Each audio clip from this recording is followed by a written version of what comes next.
That should be everything. You two, stop by my lodge if you have the time. I'll put the kettle on, and we can have some tea. You don't need me to show you the way again, do you? Whoa! It's the Did she redecorate her home or something? Let's go take a look.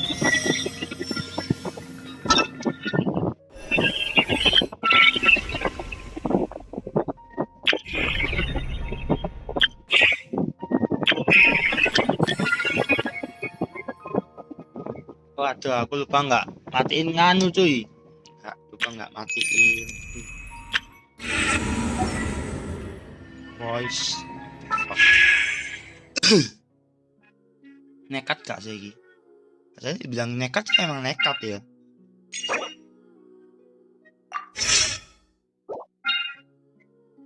Ya udahlah. Ada 60 sih hitungannya. Jangan mau satu. Wah.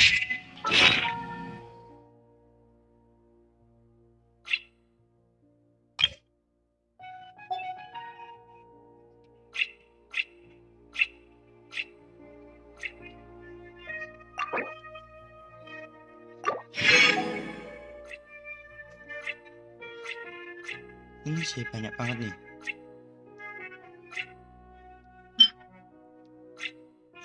Mana sih?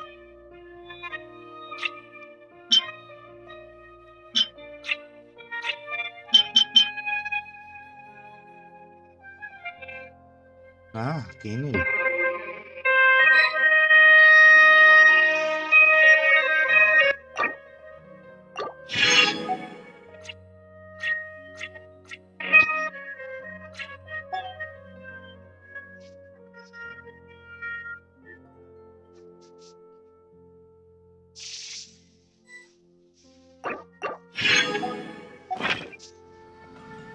Ada yang ke 10 ya, yang ke 20.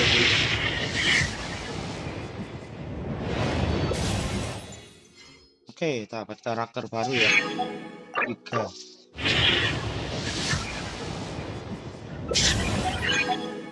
4. Oh my god, putih 40. Berat off ya ini kawan-kawan.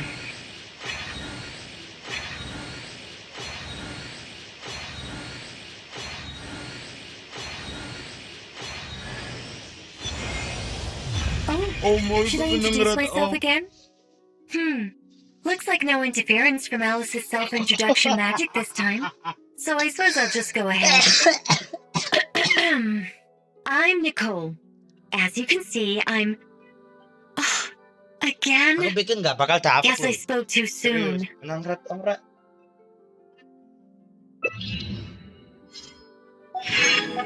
Ini nih, oke. Ini aku mau lanjut ke senjatanya. Saya cuma dapat 20 doang ya. Ya, 20 ini kedua, ini ketiga. Ini nggak dapat. Oh my god, nang red off. Ini aku tinggal ngaku aja buat Oke, ini kita lanjut rekotan aja dulu. Kalian lihat aja dulu ya.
Rev the engines!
Mm-hmm.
Ah, Traveler, Paimon.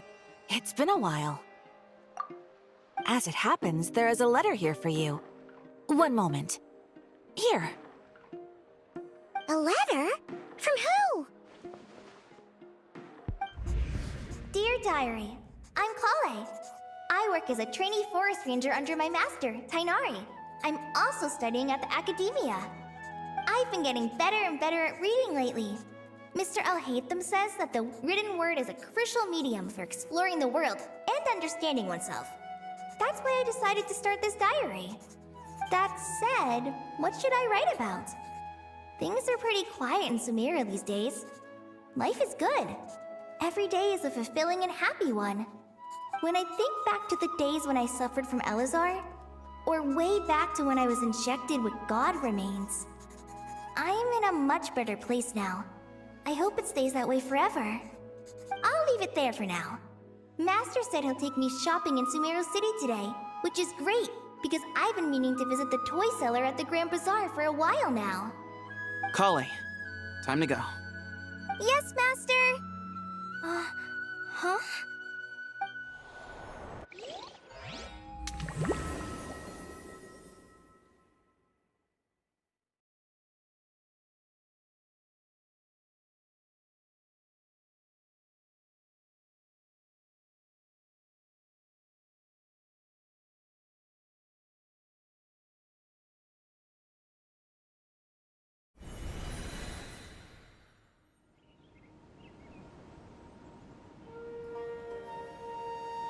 What's wrong, Kale?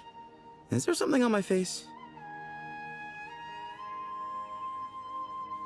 No, sorry. I didn't mean to stare. Did Master Tainari send you to pick me up? Master Tainari? What are you talking about? Tainari is the General Mahamatra.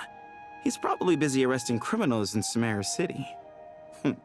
I mean, if that's what floats your boat, I can introduce you, but... Wait, Master Tainari is the General Mahamatra? But what about Mr. Sino? Sorry? Oh, you mean that guy who just joined the Vahumana Darshan? Rumor has it he's the leader of the Temple of Silence. If that's true, it's pretty impressive. Sounds like you've been getting to know more and more people since you joined the academia. That's great, but don't let your forest ranger duties fall by the wayside, okay? What's going on? Sethos is acting like he's my master, and Master Tainari has taken over Mr. Sino's job. Is this some kind of prank?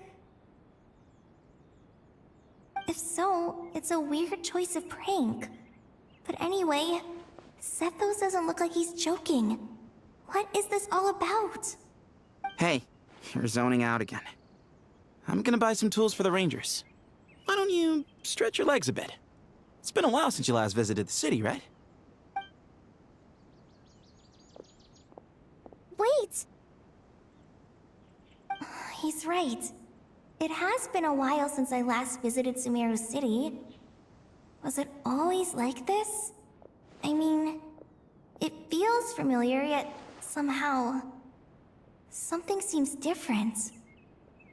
Is this really Sumeru City?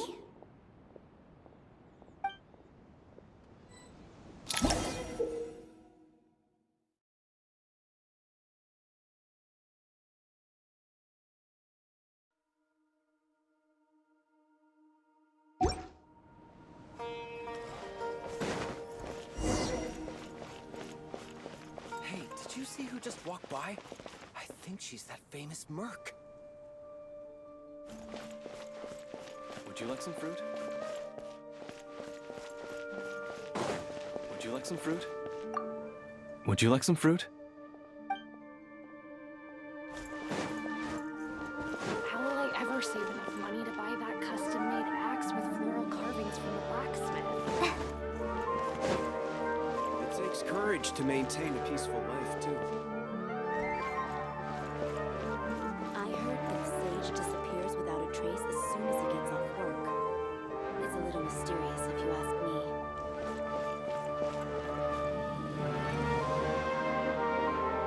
Lord Kabe Bay, did you get a chance to review this month's accounts? Any feedback? You mean the version you sent over a few days ago? Yeah, I took a look when I received it. I was thinking that maybe our profit margin is a little excessive. I visited some of our commercial partners last month. Their earnings are very slim. Are you suggesting that we give up some of our profits for them? Well, since we have more than we need, yes. Making money for its own sake is pointless. Don't worry, I've already planned for it, and the numbers look fine. We can adjust the rates starting from next month. Also, about that designer you hired, I've had to revise his proposal 3 times now, but he just doesn't seem to... Let's cut our losses. Pay him his fee and send him on his way. I'd like you to get Layla on this instead. She was Cyrus's student, and she designed the Palace of Alcazarzare.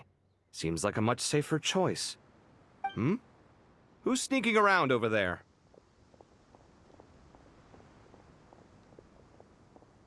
Mr. Kave?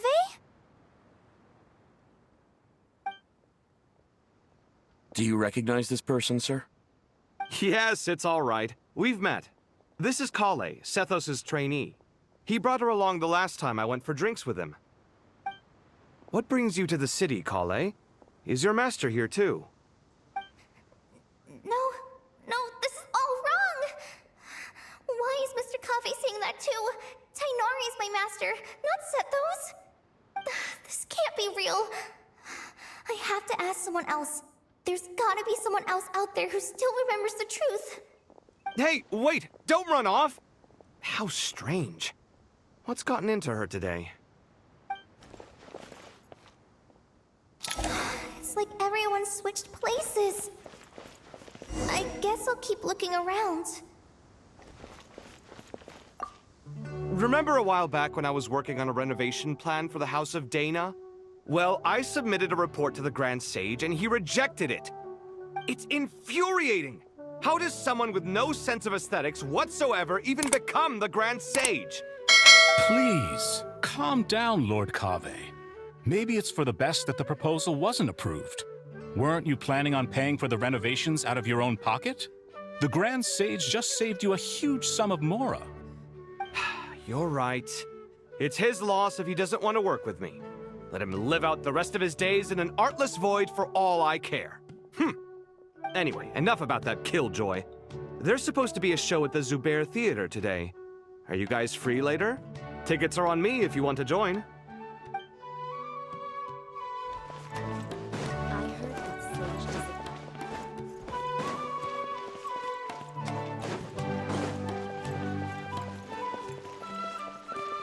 Would you like a cup of coffee? Students are under so much pressure these days. Sometimes I just want to write their papers for them. Lots of visitors today, I see. Welcome all. It's been a while. Hey, Rahman. You know that guy who sells face powder on Treasure Street? I haven't seen him around in a while. Any idea what happened to him? Oh, you mean a Hongar? Yeah, he got into a brawl with Shavirme on Treasure Street. He's been banned from setting up shop there for now. Seriously? Oh, well, that's a shame. I was planning to pick out some makeup for you. Oh, don't worry about it. The legendary Flame Mane discussing makeup with the Zubair Theater star dancer. Now there's something you don't see every day. Flame Mane? You know, I'm not actually sure when people started calling me that. Maybe the other Eremites thought I needed a fiercer title to scare people off? To be completely honest, I think the title would fit you better than me, Dia. You think? Can't say I've never imagined myself as a merc. If I ever give up the dancing, maybe I'll head to the desert and give the Eremite life a try. You would? Is that so strange? Oh, not at all. In fact, I've actually had similar thoughts before. If I ever get tired of sleeping out in the wild, I think I might go look for a job at the Zubair Theater. I've adored the dance of Sub-Zeros ever since the first time I saw you perform it. If the chance ever came up, I'd love to try it out on stage for myself. Really? If our manager Sataria heard you say that, she'd hold you to it. Probably grab you by the sleeve and never let you go again. Hey, when that day comes, I'll do your makeup myself. How's that sound? Sure. If the day comes, I'd be honored.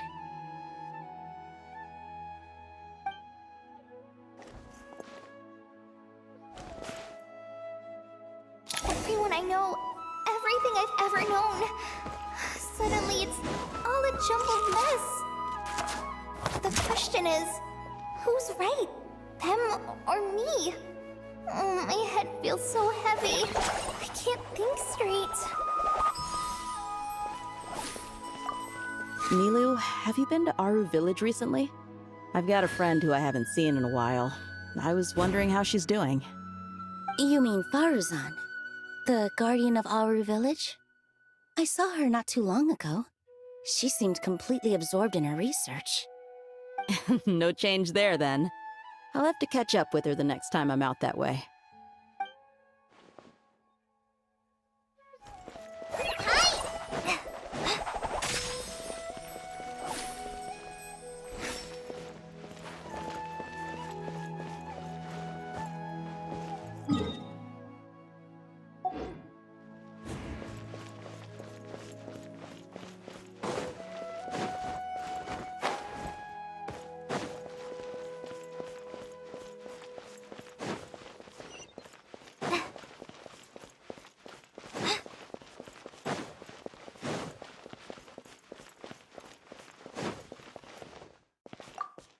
All right, not a single Mora short.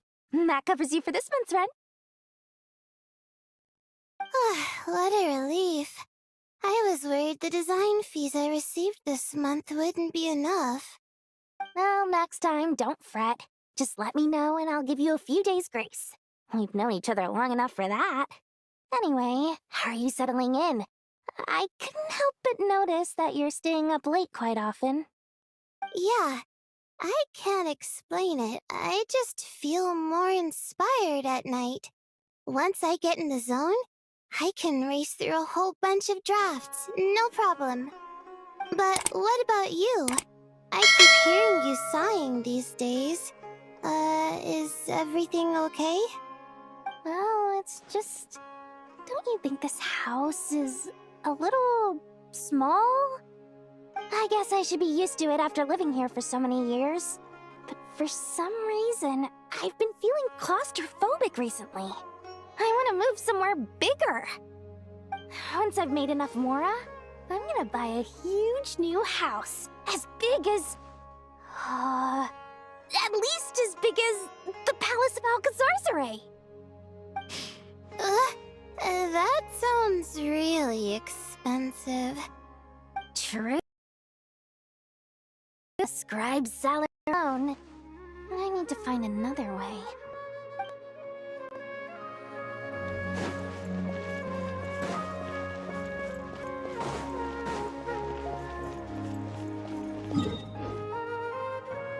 Mahamatra Tainari, we've apprehended the suspect. They say that the fool is prone to blind faith, but the wise man is not immune to it either. Suraj, do you have anything to say in your defense? Tainari, you were the one who turned the sages against me. Just a few words of caution from you was all it took to destroy my research. And now you're trying to stop me again? You should know that mechanical life is the future! We must cast aside our useless flesh and... That's enough. I'm not in the mood to listen to your lunacy. Anyone could tell you how amateur your work is. Karina, Ilias, put him somewhere safely out of the way. Yes, sir. Next on the agenda is... Master? What is it? Wait, did Professor Zahahati send you? She's been encouraging me to take on an apprentice. Might be getting a bit ahead of herself there, though. No, Master! It's me, Kale! Listen to me. Something really weird is going on in Sumeru City. It's like everyone's identities have switched around. You're not the General Mahamatra. You're a Forest Watcher. Just yesterday, we agreed to come to Sumeru City today to go shopping together and... All right, there's no rush. Let's back up a little. Your name is Kale, correct? Although this is our first meeting, you do seem strangely familiar somehow. Is there anything I can help you with?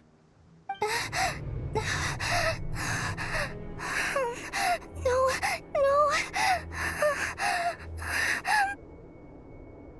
Master!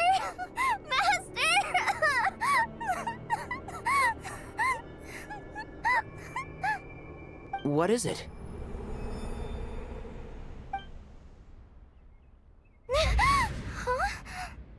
Did you have another nightmare? I've told you before, when you're tired, lay down on your back in bed and get some proper sleep. It's much better for you than napping on your front. Poor posture obstructs your breathing, which can lead to all sorts of weird dreams. Now, we're supposed to go shopping in Sumeru City today, remember? Cheer up. I'll take you to Hushang's. I heard he's got some new toys in stock. Go wash your face, take some deep breaths, and when you're ready, we'll head out. Okay. Thanks, Master Tainari.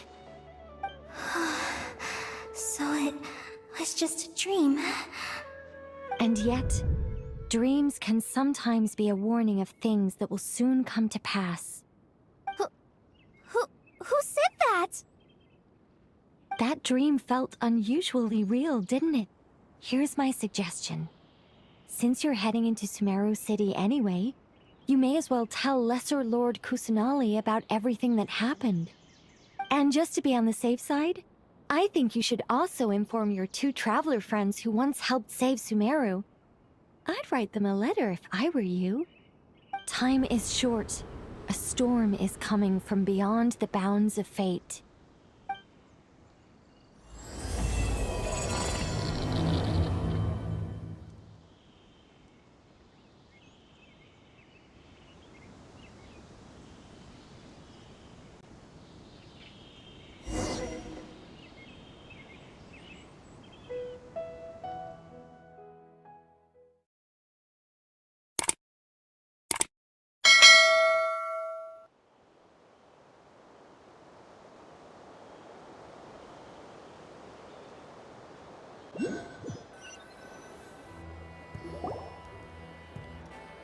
What a strange situation.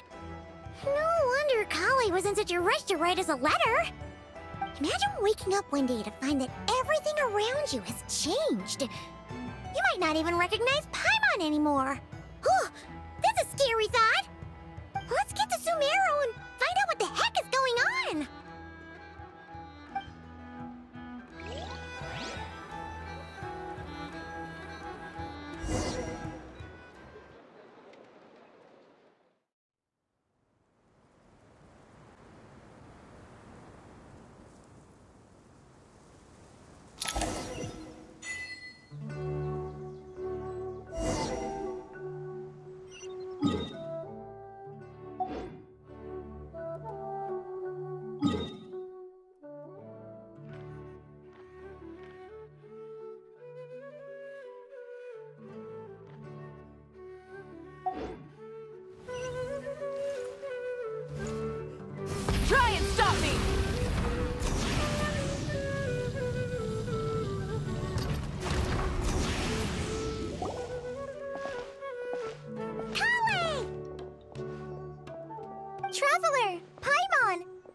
goodness! I'm so glad you made it! Of course! We won't let anything happen to you, Kale. So, what's going on in Sumeru City? Looks like lots of people are moving or something. Yeah, I was just gonna say. After I wrote my letter, Master and I went to Sumeru City and told the Dendro Archon everything that I experienced, from start to finish. She was silent at first. It seemed like she was deep in thought. Then the next day, we got told that she was ordering everyone to leave Sumeru City immediately and move to Caravan Rebot. The entire population of the city has to move? Not just Sumeru City. The evacuation also includes Lokapala Jungle, Vidia Forest, Ashavan Realm, and Ardravi Valley. Basically, everyone living in the rainforest must temporarily relocate to Caravan Rebot. Holy smokes! It's crazy! Yes, it's quite an operation. Even if people only bring the bare essentials, the scale is simply enormous. They've requisitioned almost all the Sumpter Beasts in Sumeru for the task, including the entirety of Dory's Sumpter Beast Park.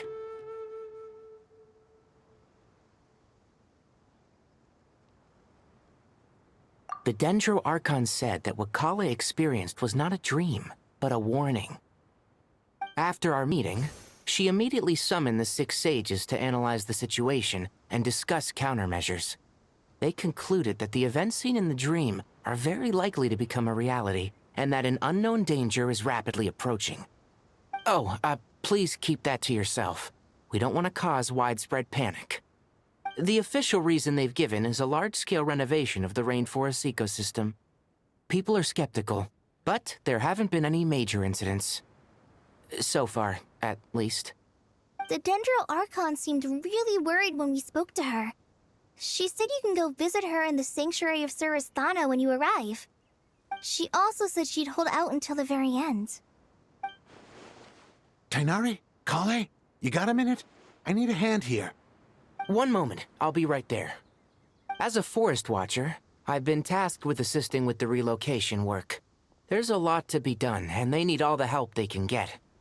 This will be the final group of evacuees from Sumeru City.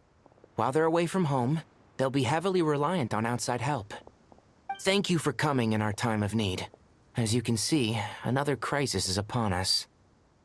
Excuse me, sorry to trouble you, but could you help an old man find his medicine? It's buried somewhere in my luggage. Where's my mom? Where did she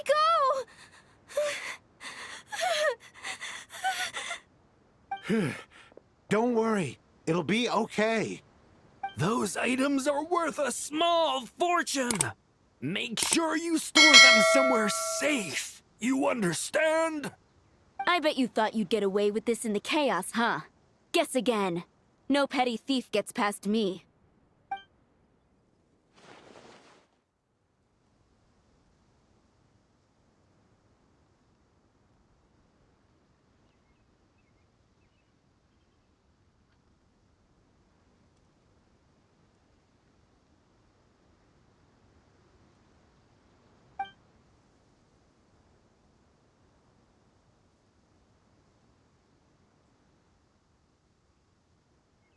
We should go help the evacuees.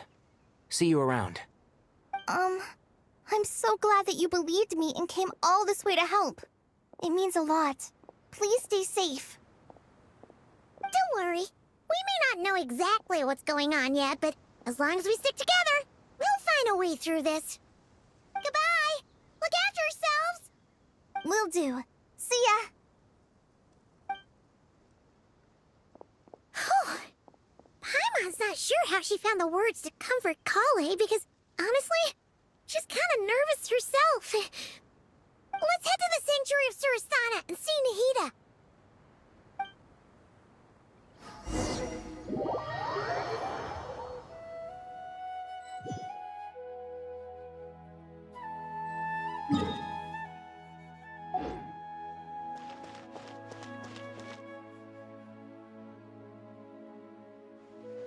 Who goes there?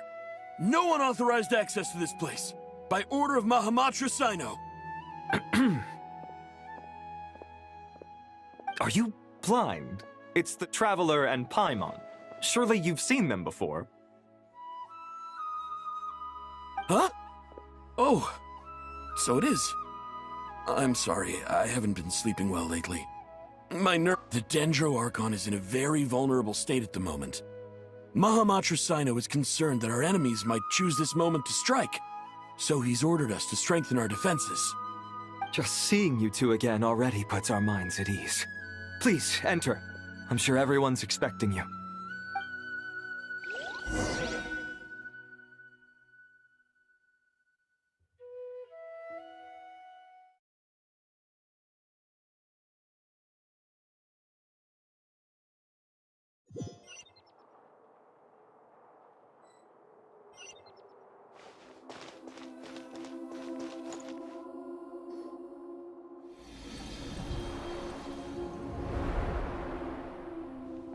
Traveler, Paimon, you made it. Aha! Perfect timing. Reliable helpers like you are just what we need right now. Oh, it's good to see everyone again. Kawaii gave us a rough idea of what's going on, but we still have a lot of questions. What kind of danger is Sumeru City in exactly? And how come everyone has to move to Caravan Rebot? At this stage, we can't be certain. We're investigating, but no definitive answers yet. I take it that Kale told you about her strange dream? Yeah. Apparently, everyone in Sumeru City was acting super weird. Even you guys. It was like you'd all switched places. That's right. Kale and Tainari reported the situation to the Dendro Archon. She believes that it wasn't merely a dream, and that whatever it was has something to do with Irminsul. It's a reasonable inference. Only through Irminsul can people's memory and cognition be so significantly modified in such a short time. We don't know why Kale would dream of these things, nor who was trying to warn her. The Dendro Archon decided to connect to Irminsul to investigate more thoroughly.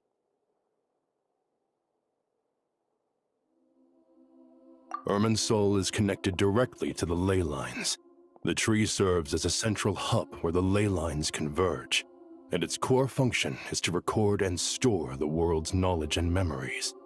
But something has gone awry, severely compromising the performance of this core function. Information is bottlenecking inside Irminsul, hampering the ley lines' flow. If this continues, new information will languish unrecorded, with existing records thrown into disarray. In short, the souls of the dead will be stranded, while the living have their sense of reality warped. In the long run, Kale's dream could well become a reality. And that's just the beginning. There's no telling what other nightmares could end up coming true.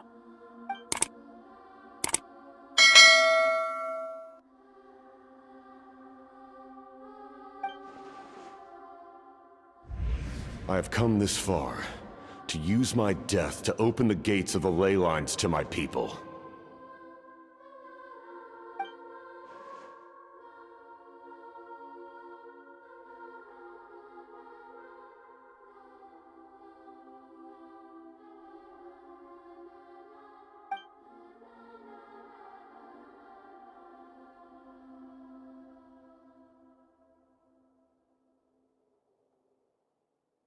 Faced with a growing backlog of information, the Dendro Archon decided to connect herself directly to Irminsul and take over the recording and processing function herself. But it is an almost impossible task. Individual brains aren't equipped to deal with the sheer volume of knowledge and memories involved. All that information flooding in at once would instantly fry any human mind. And for a god, even for a god, the suffering must be unimaginable. The Dendro Archon's power originates from Irminsul. Any issue with the tree itself takes a toll on her to begin with. On top of that, she's subjecting herself to the grueling task of processing all that data. It must be torture for her. And despite all of this, She is somehow finding the strength to investigate the Irminsul situation from within and send us her findings. I finished analyzing the latest data. Looks like our working theory was wrong. There's no on the outside. So it's internal then? Some sort of disease, perhaps? No. I've spent half my life studying the ley lines. If Irminsul malfunctioned this easily, the world would have met its end long ago.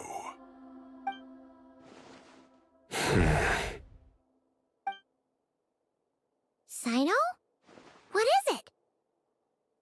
Not long ago, I got a tip from the Corps of 30 that a large number of unidentified merchant caravans had recently been spotted entering Sumeru through Beta Harbor. At first, I suspected that they might have something to do with all this, so I sent some people to investigate. But if Irminsul wasn't attacked from the outside... Don't you think there are more important things to worry about right now than guessing who's behind all this? It's been over 12 hours with no new intel. If even the Keeper of Irminsul is this badly affected, you can imagine how bad things are in there.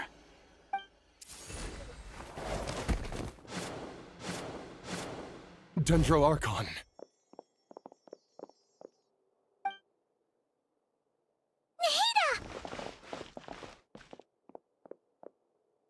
What's wrong? Her breathing is weak, and her elemental energy levels are dangerously low. Looks like it's time to move to the backup plan. What's the backup plan? Get out of the city and take the Dendro Archon with us. The entrance to Irminsul is directly beneath the sanctuary of Surasthana. That means this is ground zero if anything goes wrong. The Dendro Archon has a very strong connection to Irminsul. But theoretically, this connection should grow weaker with distance. Under normal circumstances, she can unleash her full power here. But with Irminsul out of control, our first priority is to get her away from here. The situation is critical. There's no time to deliberate. Everyone in agreement?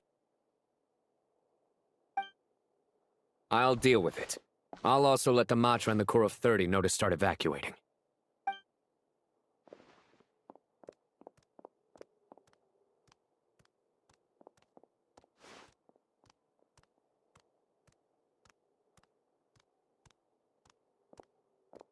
Let's go. No sense grieving when there's nothing more we can do. Agreed. We'll be back as soon as this is over.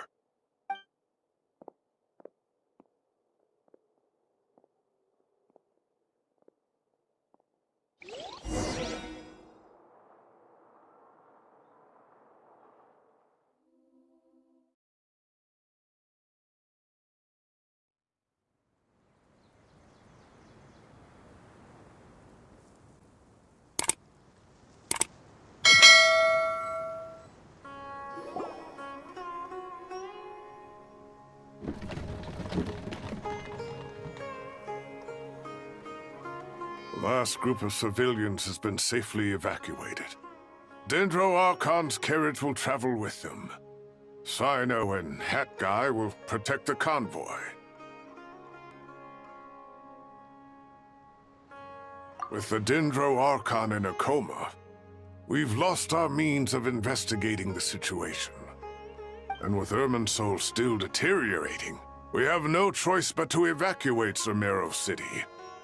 Feels as though we're being pushed along by an invisible hand. Stop moaning, Cyrus. We're the teachers here. We should be showing a little more confidence, don't you think? A wise judgment. Let's move out to Caravan Rebot.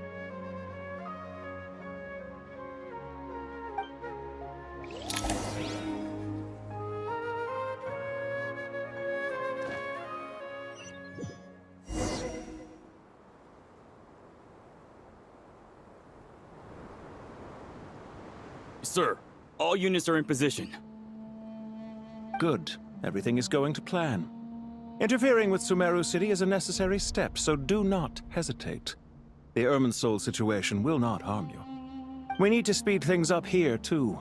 We don't want to keep our client waiting, do we? No, sir. You have my word. Everything will be completed on schedule.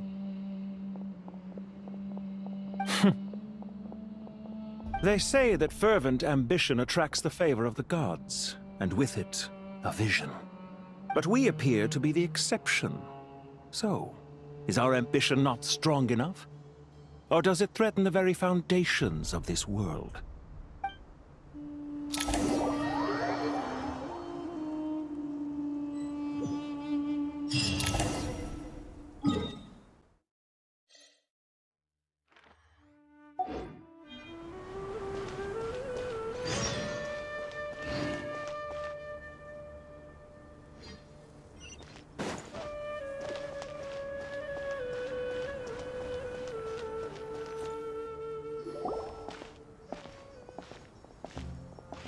How is the Dendro Archon? Her breathing is steady. I prepared some therapeutic incense for her, but it hasn't had much effect. Her vitals are still very weak. Based on the information you've provided, I have a working hypothesis. Her condition is partly due to Irminsul's influence, and partly due to a physiological imbalance caused by the rapid depletion of her power. Elemental energy usually flows through the body at a relatively constant rate. The body grows accustomed to this rhythm, so when it's thrown out of balance, physical symptoms will appear. Is this similar to the ley lines? Overloading and withering both directly affect their vitality, potentially causing irreversible damage. Correct. From a biological perspective, if you overexert yourself, you pay the price with your life. The Dendro Archon is not only drained of power, but her life force is at a critically low level. Is there any way to restore her health? I know the ley lines have strong self-healing abilities. As long as any blockages or pollutions are dealt with, they can quickly regain their vitality. But what about people? Well, gods. What's their capacity for self-healing? Before we think about that, there's a bigger predicament to resolve. Restoring the Dendro Archon's power requires us to heal Irminsul first. But that will be extremely difficult without the Dendro Archon's power. Paimon's already getting lost here.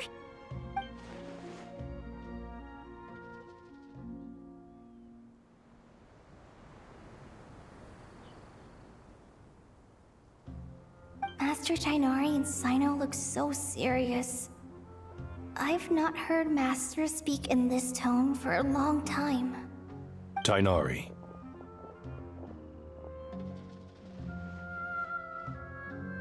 Master Nephis, sages. Tighnari, haven't seen you in ages. Have you gotten taller? Or did your ears get longer? Hopefully the former, Uncle Baladuri. Sino, where's Professor Cyrus? I thought he'd be with you. He went out into the wild to investigate the situation. He said that the Irminsul anomaly will likely start to affect the real world soon. He shouldn't be trotting around alone at his age. Which way did he go? I'll look for him later. Would someone mind introducing us? Ah yes, of course. Allow me to do the honors. I'm sure we're all familiar with the Traveler and Paimon. They're the heroes who helped foil Azar's conspiracy and save Sumeru. These gentlemen and I are the 6 current sages of the Academia. Balduri and I are part of the Old Guard, while the other 4 took office after Azar and his clique fell from power. We have Sage Elkindi of the Spontamad Darshan, Sage Farnas of Kasharawar, Rataoist Sage Shakir, and finally Harabatot Sage Rusht. Nice to meet you all.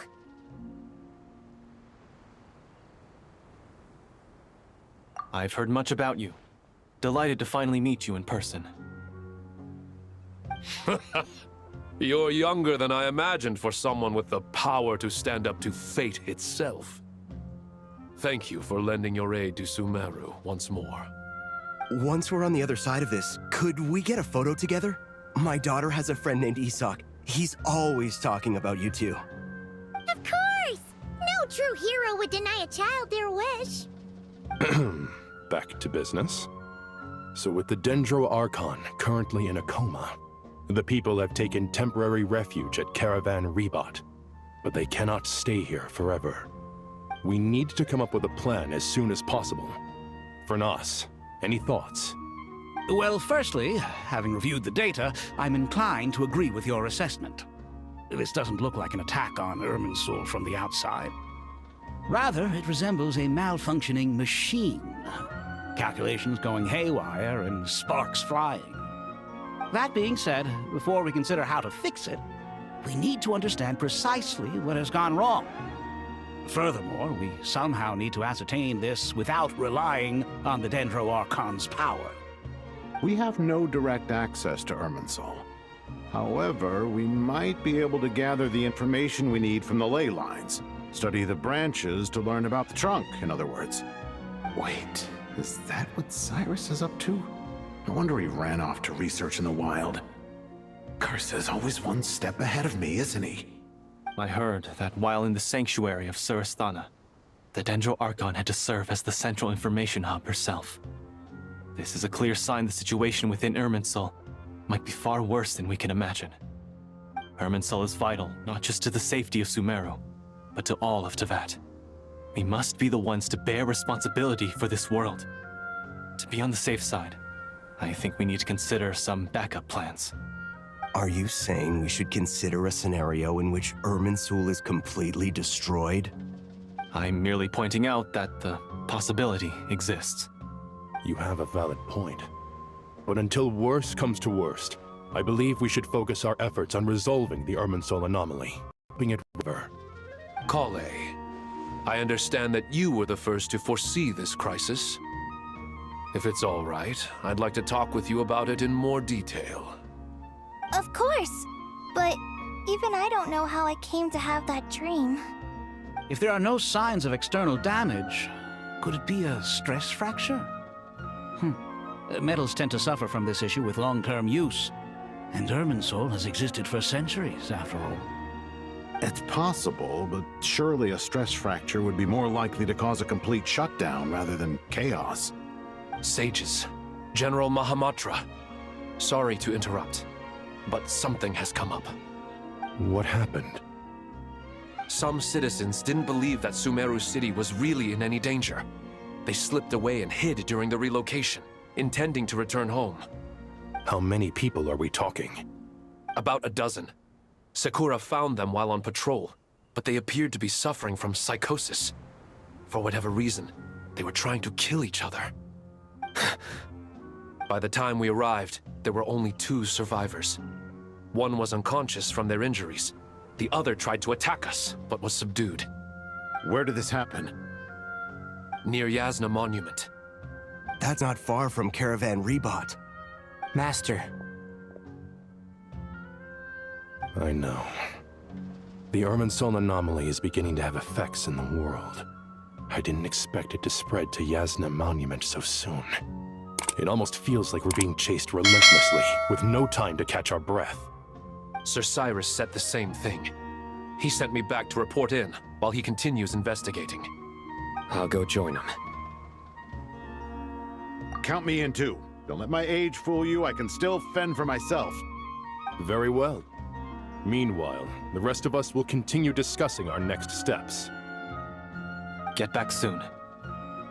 Take care of yourselves. It's getting dangerous out there.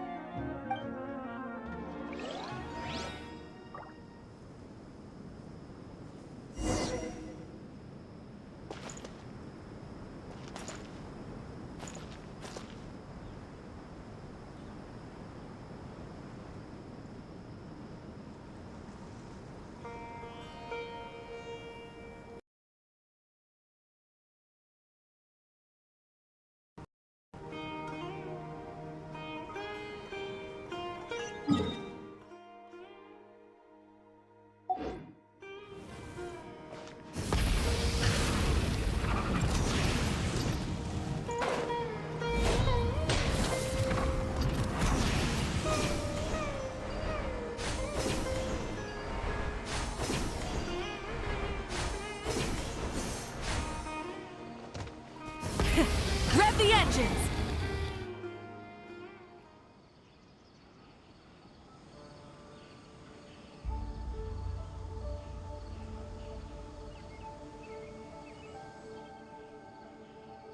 Please don't go any further.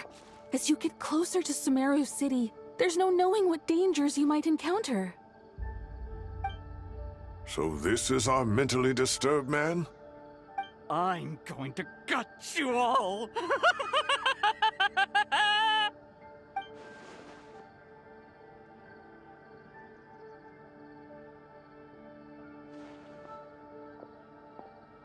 Cyrus, you didn't even bring a single guard? Do you think you're some sort of warrior? It's fine. Come here and look at this. Oh, it's... That's right. Flowers that bloom from openings in the ley lines, indicating some sort of anomaly. I don't believe I've ever seen a color like this before. Did you discover it nearby? Not just here. Way over there, too. They're everywhere. There's even more in that direction. How did you ascertain the situation further ahead? Didn't you just say that we can't go beyond this point? Yes. This area is relatively safe so far, but if you continue forward, delusions will start afflicting your mind. However, some vision-bearing mercenaries were able to maintain their sanity a little better. They're the ones who brought back news from further afield. Sino, do you remember the class I taught on dissecting ley line blossoms? I do, Professor. I received full marks in that course. Good. After all these years, it's time to put that knowledge into practice. There must be anomalous information hidden within these blossoms. Alkindi, I'll need your help as well. Been a while since we worked on a project together, hasn't it? Sure has. Well, what are we waiting for? Let's get to work. Anything we can do to help?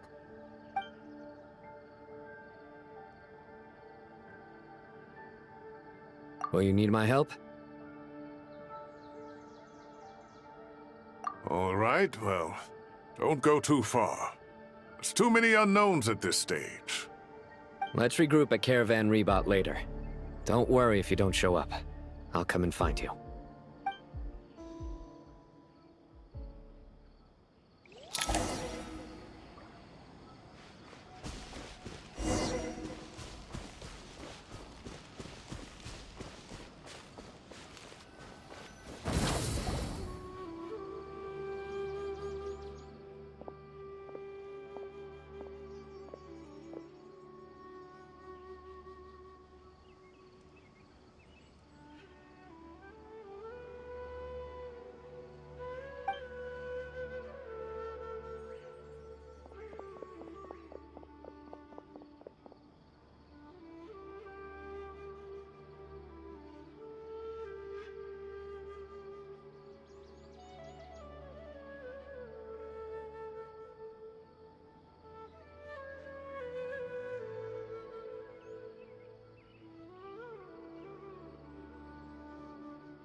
That should be the heart of Oasis.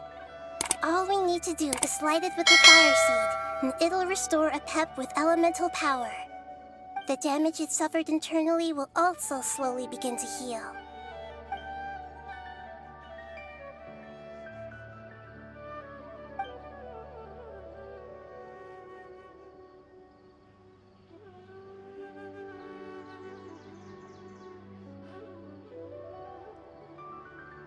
What is it? You thought of something? Really? Then let's get back and tell the others!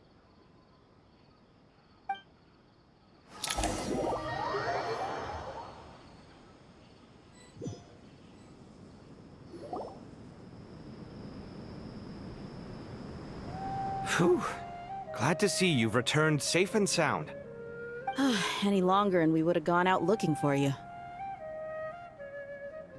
Well, this is a nice surprise. Paimon sure feels better with everyone we know here. We've made some progress, so let's start by giving you and Paimon a quick update. By dissecting the ley line's blossoms, we've been able to deduce that although Irminsul is experiencing an anomaly, it has not completely rejected access from the outside. The Dendro Archon has the power to connect to Irminsul, but there's also another way. I assume you recall the devices everyone was wearing when you first arrived in Sumeru? Devices? Oh, wait. You mean... The Akasha terminals? That's right. Of course! It's been so long, Paimon almost forgot all about the Akasha. Wasn't it shut down, though? Yes, but although the system isn't currently operational, the technological infrastructure is all still there. And it turns out that a certain someone gets so bored at work that he's actually read through every single one of the instruction manuals. No prizes for guessing who that was. If praising others is that embarrassing for you, you can simply spare yourself the ordeal. As much as it pains me to say anything nice about him, there's no denying his intelligence. He rarely forgets anything he's read. The Akasha is exactly what Sumeru needs at this moment. Between us, we should have all the knowledge and expertise we need to get it up and running again. But if I recall correctly, doesn't the Akasha need a Gnosis to function? That's exactly right. The Akasha relies on the Gnosis as a power source, and in its absence, we'll need to find an alternative. To tackle this problem, it looks like we'll be relocating once again. Namely, to the Temple of Silence. Ring any bells? It's the only major institution in Sumeru dedicated to preserving the knowledge of King Deshret's civilization. You might find the answers you're looking for hiding there. I agree. There's a good chance. Master Nephis and the other sages have discussed it. As the chaos from Irminsul continues to spread, Caravan Rebot won't be a safe haven for much longer. We have to move to the desert next. The scholars and sages will head to the Temple of Silence, while the civilian population seeks refuge in Aru village. The Eremites will keep everyone safe during the journey, and Candace will be there to receive us at the village. This leaves us just one thing to worry about. That Dendro Archon. She's very weak. We can't afford to wait until Irminsul is fixed. There has to be another way to help her. Huh.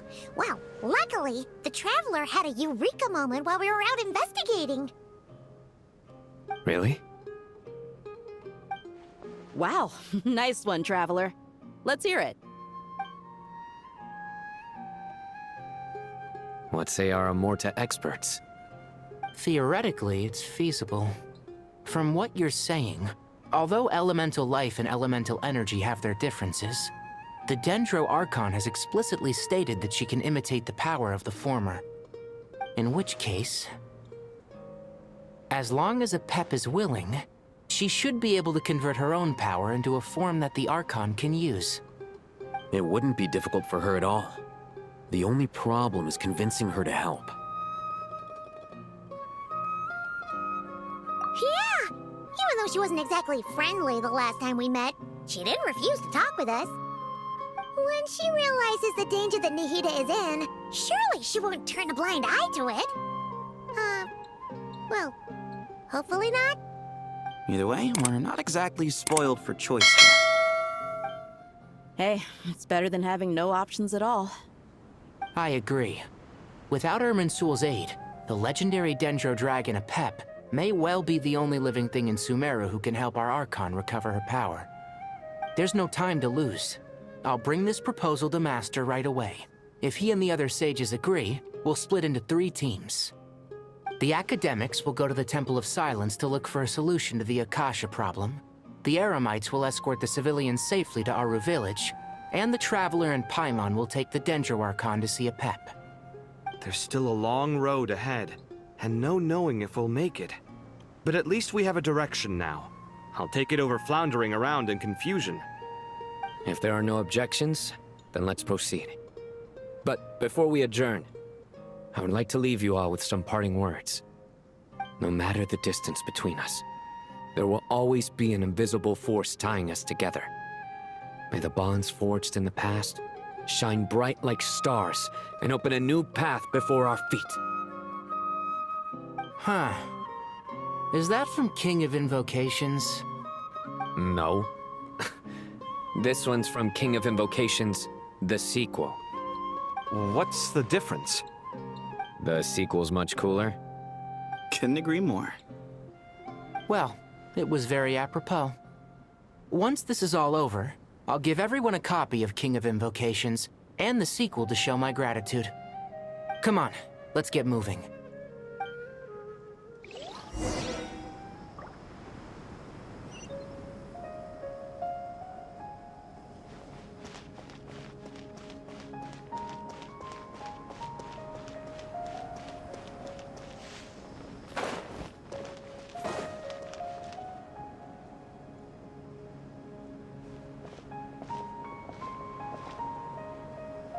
Tighnari has brought me up to speed.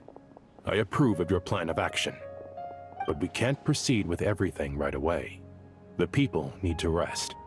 For many of them, this will be their first time in the desert, so we'll need to find additional personnel to help escort them.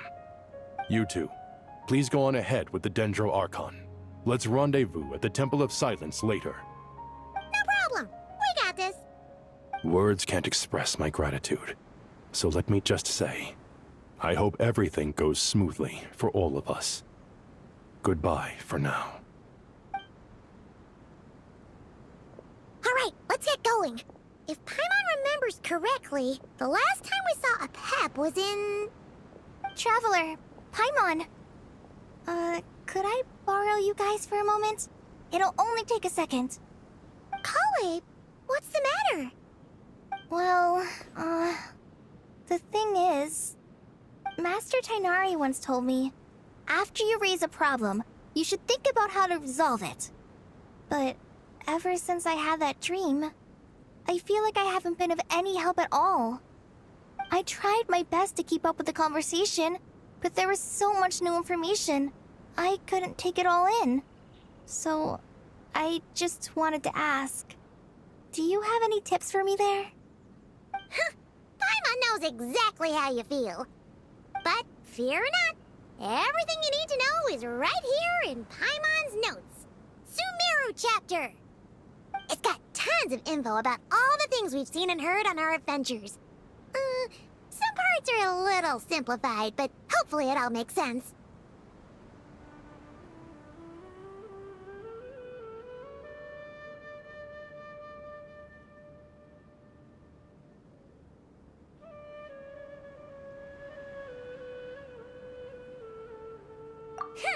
You see? Being the greatest guide in Tibet isn't just a fancy title. It takes a lot of hard work. Paimon doesn't always understand the things you're talking about with other people. Whenever that happens, she notes down the confusing parts and goes over them in her own time.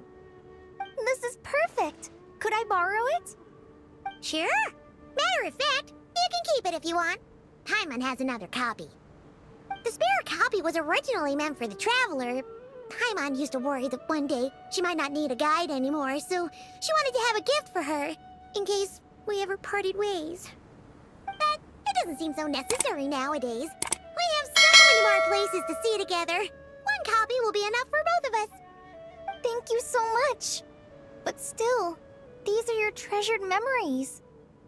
I think I'll make my own copy and then return the original to you. Anyway, that was all. I won't keep you any longer. Have a safe trip. See you again soon. See ya! Alright, time to bring the Hida to see a Pep.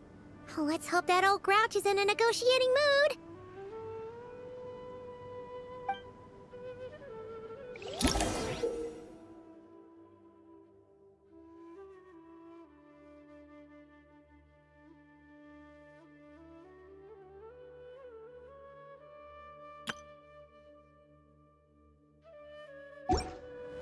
Hey, here's a thought.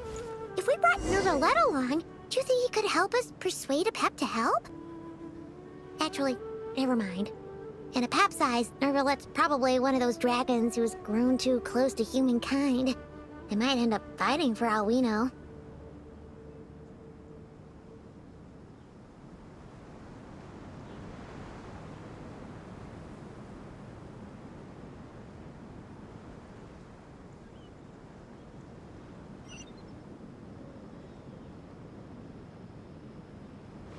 Full throttle!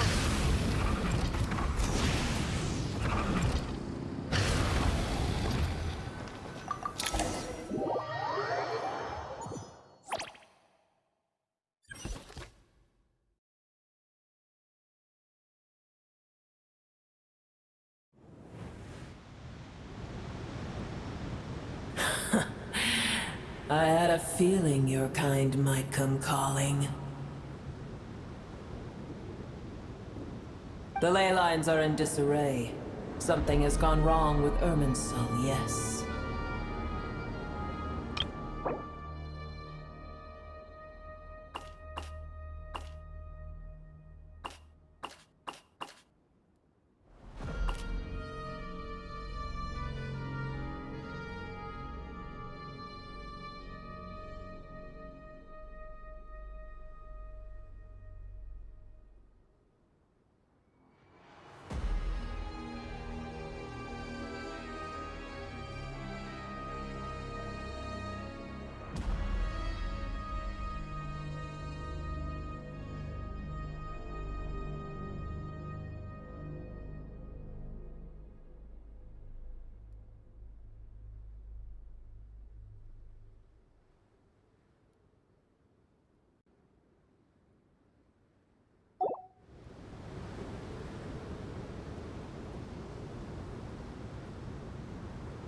Even from a great distance away, I can sense that Sumeru is headed for destruction.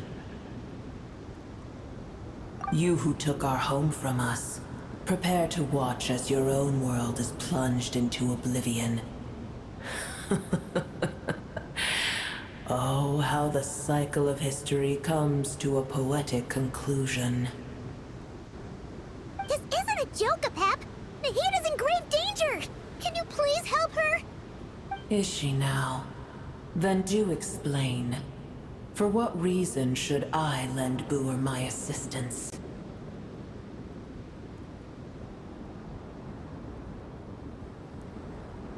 Pep, if you truly despise gods and humans so much, well, after the great humiliation of being helped by a god in the past, shouldn't you be jumping at this chance to balance the scales?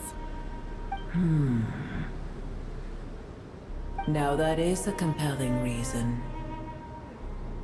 When El Ahmar plotted against me and I was tortured by forbidden knowledge, it was Boer who saved me from agony.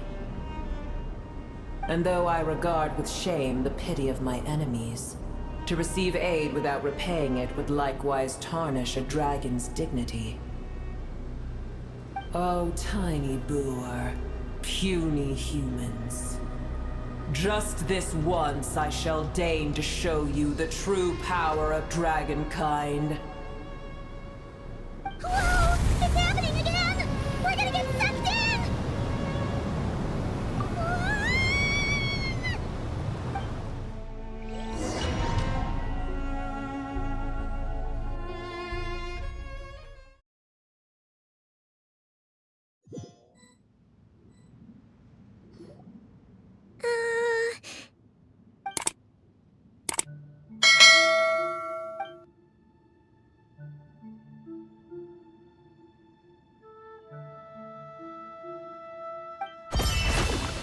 It is done.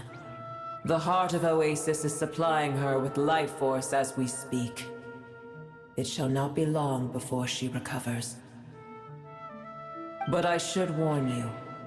Boer's existence is closely intertwined with Irminsul. Unless the issues plaguing it are resolved, she will never completely recover her former strength. Oh, thank you. Spare me your words of gratitude.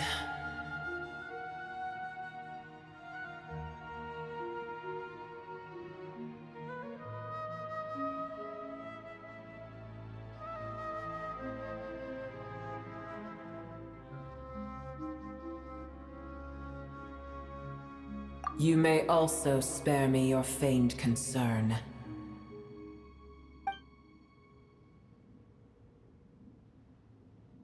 A dragon's sovereign's power is far greater than you can imagine. While I was indeed weakened when the heart of Oasis ran dry, providing Tiny Booer with a morsel of my life force shall have little consequence for me. Oh, good to hear.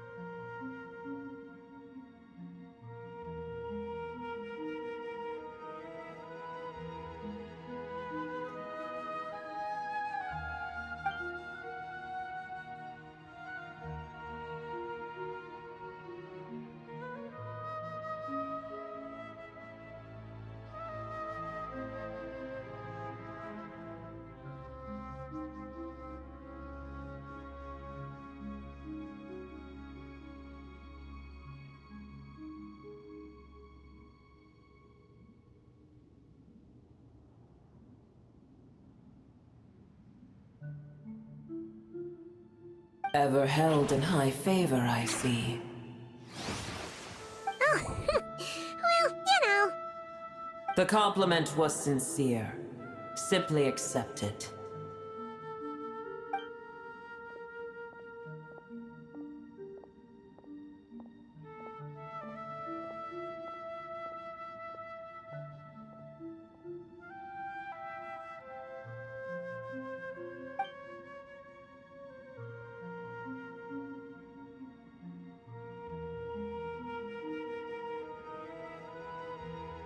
I did once.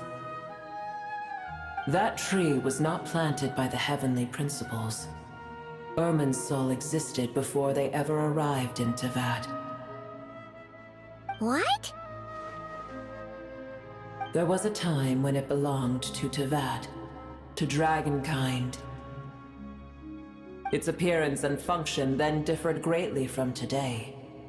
The ley lines flowed with an abundance of a familiar, primitive form of elemental energy. You may know it as the power of the Light Realm.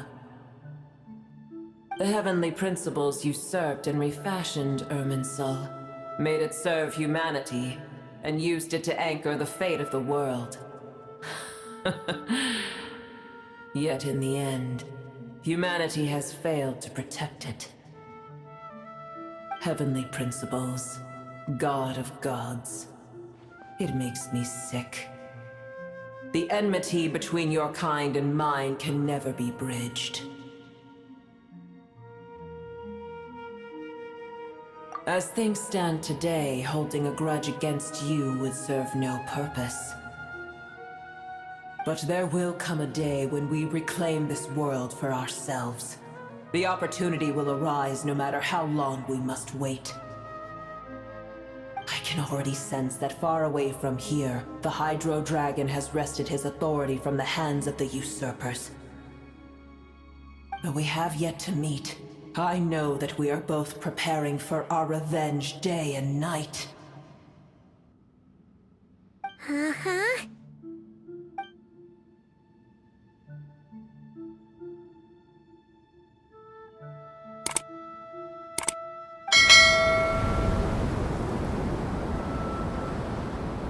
I hear a great disturbance out there. Huh? What is it? Sandstorms come. The Jinn. I see.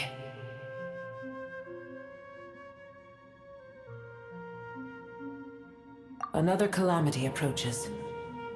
You both seem restless. Let us part ways here. Booer is safe with me. Once she has recovered, I shall return her to your side. Oh, thanks again. Take care, all right? I told you already I have no need of your feigned concern.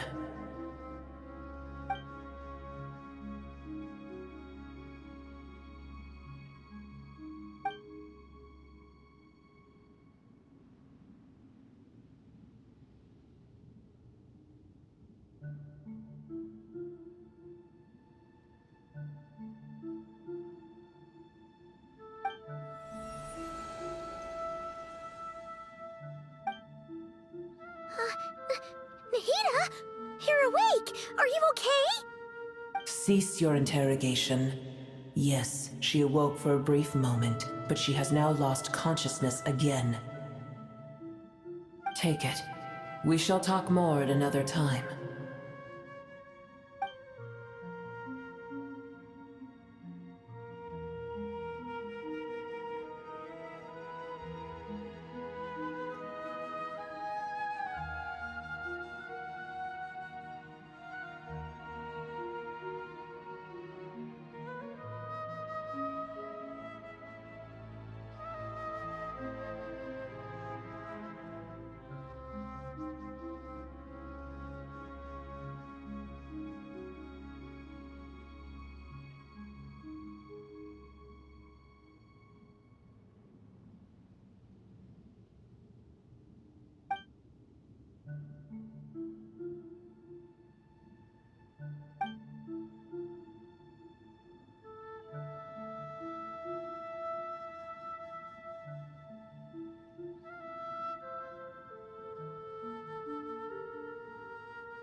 Where the heck are we? Did you just dump us in the middle of nowhere? Wait. No. Paimon remembers now. The Temple of Silence is over that way. Come on, let's go find the others.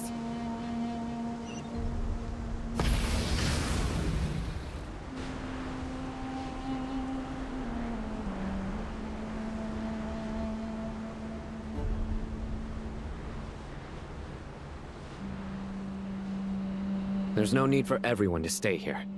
I'll protect the sages. The rest of you, return to Aru Village. Yes, Mahamatra Sino.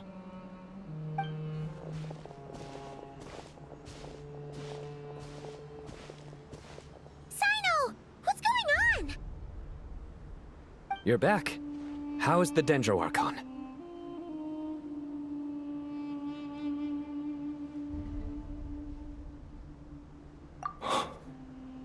What a relief. It's the Jinn. Countless Jinn have stirred up violent sandstorms across the desert, blocking our path to the Temple of Silence. Tighnari and Kale have returned to Aru Village to help. The Jinn are being highly aggressive, so both the village and the merchant caravans require protection. It's just one thing after another. Where did all of them come from anyway? In all my trips to the desert, I've never seen anything like this before. As I see it, the only possible candidate is Gurabad. Gurabad? Baladuri could explain in more detail if he were here. All I know is a rumor I've heard about from previous trips to the desert. Supposedly, a great number of dormant Jinn lie sealed beneath that city.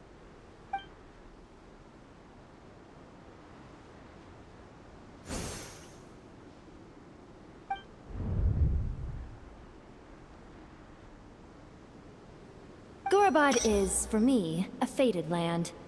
I must therefore return back to this city, where my destiny awaits me still. My master, I am sorry that I couldn't stay by your side for long, and that I could not have more time to get familiar with you. Lilipar. Yeah, we once said goodbye to a friend there. Well, maybe not a friend exactly, but someone we met on the road anyway. She was a strange bottle. If we can find a way to wake her up, maybe she can help solve the situation in Gurabad. Well, be careful. You may find there's more than just the Jinn to worry about. You mean, there are other dangers in Gurabad? It's a sensible assumption to make. The moment we arrived in Caravan Rebod, the Irminsul anomaly started spreading in that direction. Now we've moved to the desert, and suddenly we're plagued by Jinn and sandstorms. To call it a coincidence would be a stretch. Don't gotten a lot stronger since our last stint in Sumeru.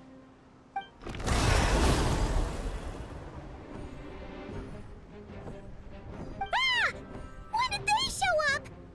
It appears the monsters native to the desert have been stirred by the Jinn's activity.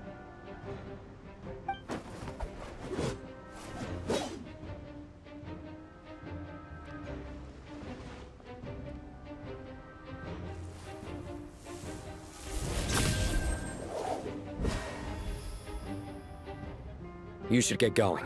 We'll take care of things here.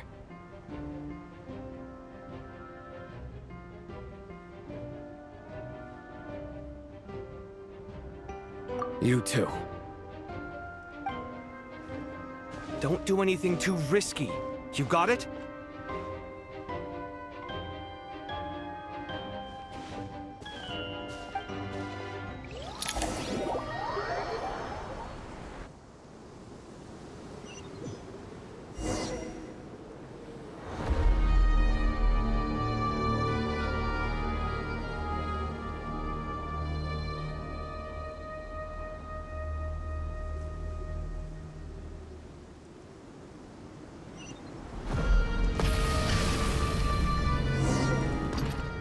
Are swarming out of Gorobod! Looks like our big of a break! Let's get inside and see what's going on!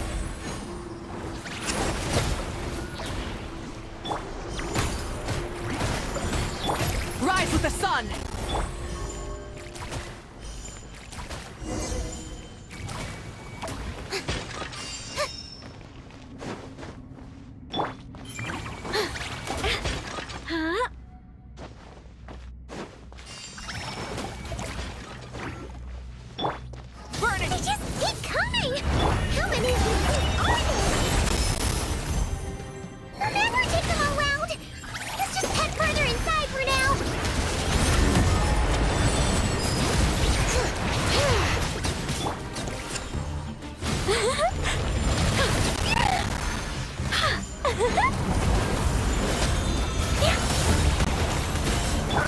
Rise with the sun! Be gone!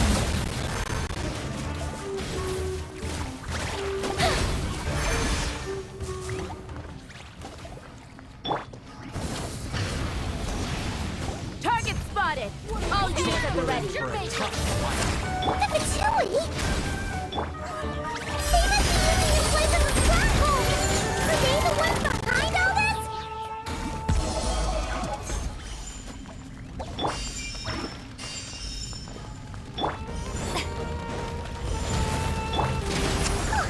Fighting Jin with one hand and Fatui with the other? Pure chaos!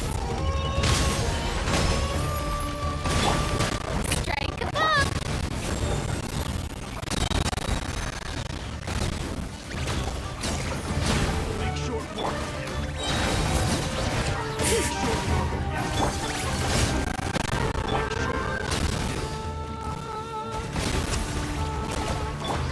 Hear the echoes of the valley!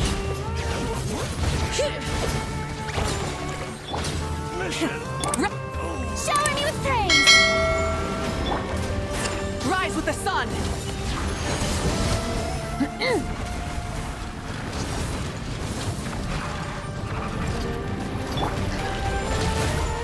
I think not.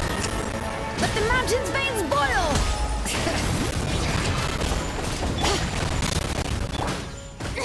Stop that! Strike a pose! Burn it down!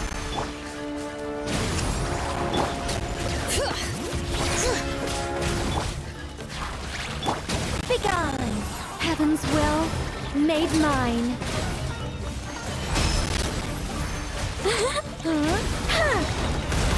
All possibilities come to a close.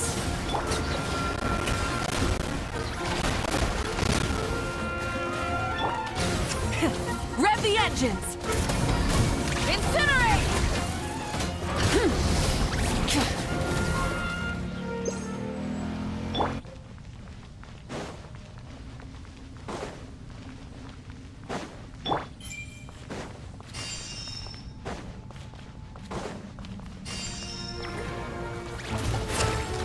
Such defiant.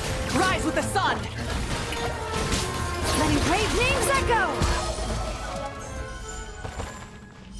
Bring it!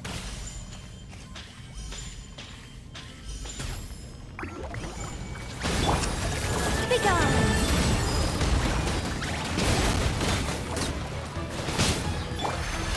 We got ourselves a straggler.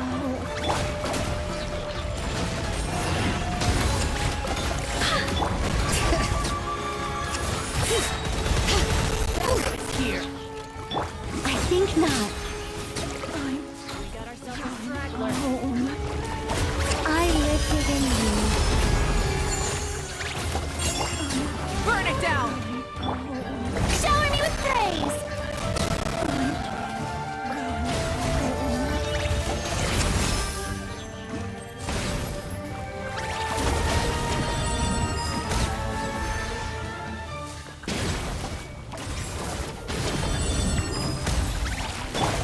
Light it up!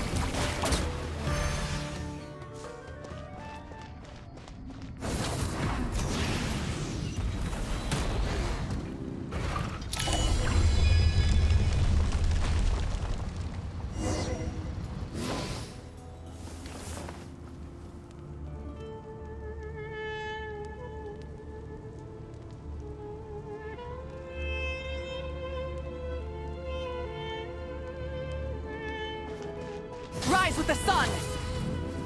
Do you see that strange machine? Paimon has a sneaking suspicion that that's the thing wrecking Gurabad and setting all those dangerous Jinn free! The target has reached the core zone. Requesting backup. Try and stop me! Back up en route! Stop her at all costs! Careful! They're back again! Back this time. Bring it! Burn it down! Our little secret. Success! Nice one, Traveler! Let's keep going!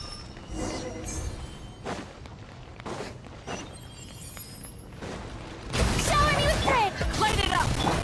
Such defiance! Letting brave names echo! Heaven's will made mine.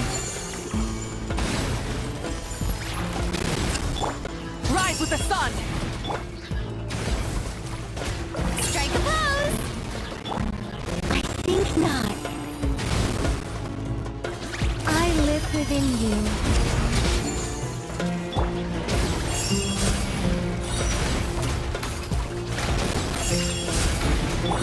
Light it up! Such defiance! Shower me with praise!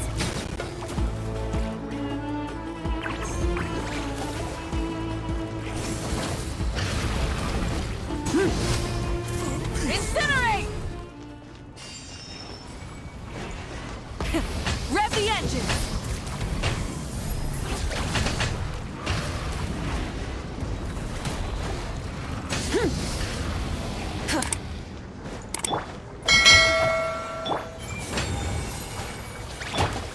This hunk of Jin's gone kaput! Now we can finally... It seems my subordinates failed to stop you in your tracks. Apologies, sir. There is no need to apologize. You did well to hold your ground against such a powerful adversary for as long as you did. I must commend your courage and perseverance. So, you're in charge here, huh? First the problems with Irminsul, now this mess in Gurabad?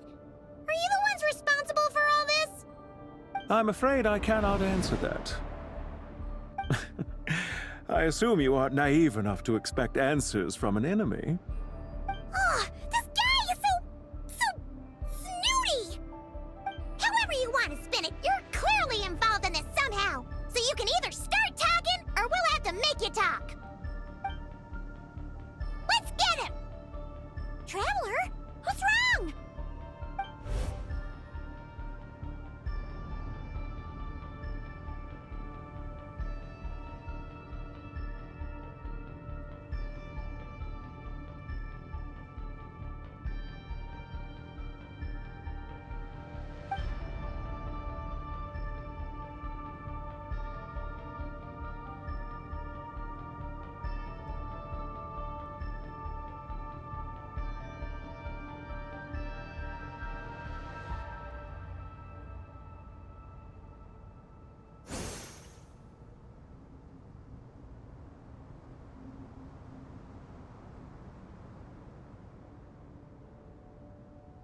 You're remarkably calm. Some would act more rashly upon finding the ringleader all alone, but you keep your cool. Even as your enemy, I must applaud you. Did you show yourself just to say that? Is this you trying to take back control of the conversation? Unfortunately, I really don't have anything to say to you. I am here merely to indulge my own curiosity. Your names are well known among the Fatui. Naturally, I wanted to observe you up close while I had the chance. Hey! Don't treat us like we're some kind of exotic animals in a zoo! Oh, I wouldn't dream of it. You seem rather predisposed to misunderstand me. I'm quite aware that you are both heroes of great renown. You have resolved crises in many nations and won countless allies along the way. I've been following your adventures with great admiration. My only regret is that the trajectory of your journey conflicts with our goals. What do you mean, admiration? Sorry, but that sounds pretty weird coming from you. I don't see why. We may happen to occupy opposing sides, but there is no cause for deep-seated enmity between us. To respect one's enemy is to respect oneself. Well, now that you're observing us up close, what do you see? I've observed as keenly as I can. Yet, while I endeavor to understand, your true strength remains a mystery to me. Violence is not my area of expertise either, so, you see, I would much rather converse with you like this than determine a victor with the edge of a blade. Besides, I've heard that even 3 moons in the sky fail to eclipse your brilliance. I know better than to bite off more than I can chew. 3 moons? So, you have a connection with the Harbinger, the Doctor. Well deduced. Our commander, Dottore, died in Nodcry, but there are things that do not end with his departure. We must... Look at me. I almost divulged more than I should have. What are you after? Revenge for Dottore? Or are you plotting something else? I've said quite enough, I believe. There's no point in continuing this conversation, except to say, I've noticed that you seem to know your way around here quite well. A repeated visitor to Gurabad, are we? Ugh. I'll take that as a yes. Then I'm sure you'll have heard the story of this place. The mother of the Jinn, Lilupar, and the tragic tale of her vengeance that spanned 3 generations. It was right here that Lilupar once helped the wise to ascend to the throne. But from that moment on, every king who sat upon it was corrupted by power. These degenerate rulers lost control over their nation, and with it, the right to occupy that exalted seat. What are you trying to say? I once admired you for your adventures. That is the earnest truth. But it appears to me that your journey serves ultimately to uphold the rules of this world. Are these rules truly just? Does the heavenly principles rule with wisdom or folly? And how can we be sure that the 7 who wield authority over the world will not be corrupted? Do you seriously think you're gonna convince us of anything? Convince you? I'm sure my commander already tried that. Why would I waste my breath doing the same? If a few words from a stranger were enough to make someone completely change their stance, it would only prove that they never had a firm will to begin with. I am merely stating my position, so that we might understand each other better. One's enemy in the present may not necessarily be an enemy for life. As for what game I'm playing here, I'm simply buying some time. But now I must bid you farewell. It was a wise decision not to attack me immediately. Since you did not fall for my ambush, I will now have to ask those in hiding to reveal themselves. Leave this to us, sir. Very well. I trust you to do what is necessary. Stall her while I execute the next step of the plan. Sumeru City, Irminsul. Hey! Stop right there! Don't you dare leave without explaining yourself! All units, stop them! Protect the commander! Did you hear that? He mentioned Sumeru City and Irminsul! He definitely knows something! We can't let him get away! Get rid of these pesky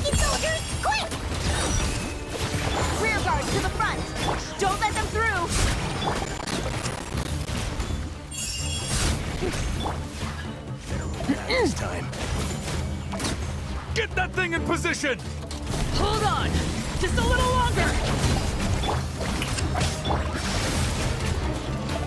I live within you. Be gone! Let the mountains fade spoil! We finally beat them! That mysterious guy can't have gotten far! Let's catch up with him!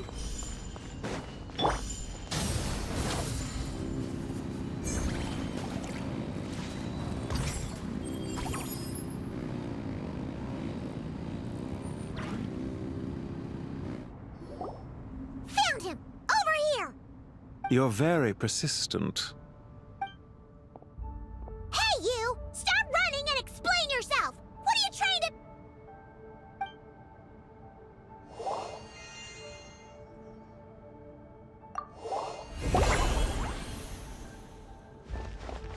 What's this? Relax. A small trap like this won't be enough to hold you. The sandstorms from Gurabad will die down soon enough, but this small window of time was all we needed to launch the next phase of our plan.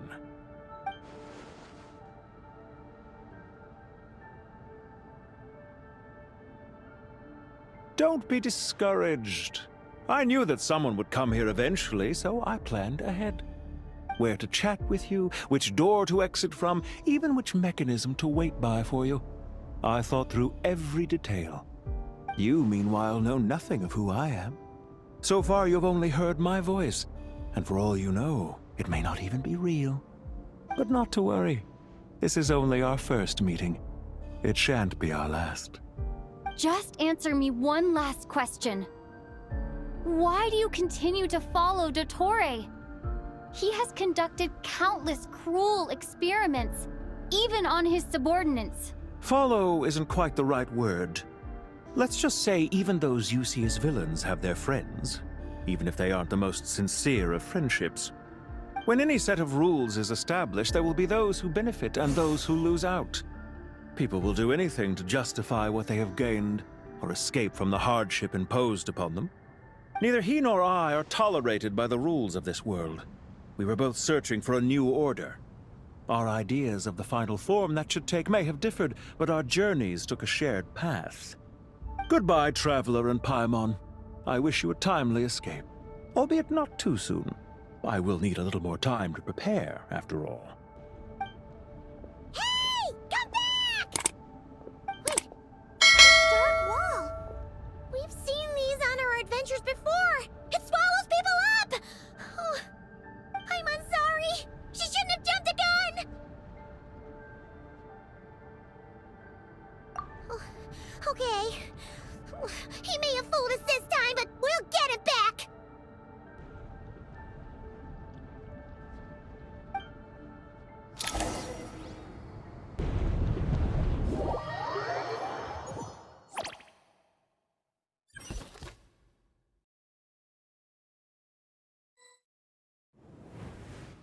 Sino and his team are guarding the north. We'll take this side. There's so many Jin. We can't let them get into Aru Village. Don't fret. I am well prepared for this situation. Huh. So you have a solution? Perhaps you're unaware that I have a trusty genie partner of my own, Plumpy. If I send her to negotiate with the others, this whole thing will be resolved before you can say Mora. Off you go, Plumpy!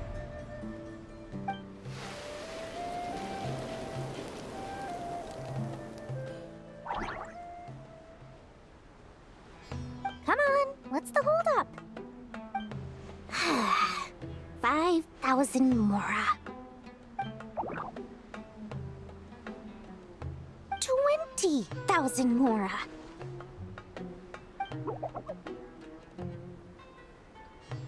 100,000 Mora. Final offer.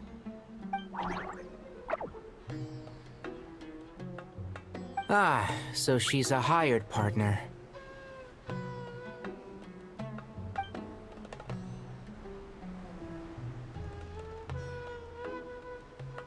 Hired partners are reliable too.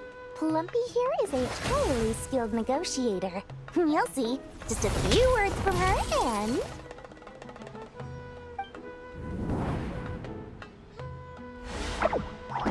Plumpy!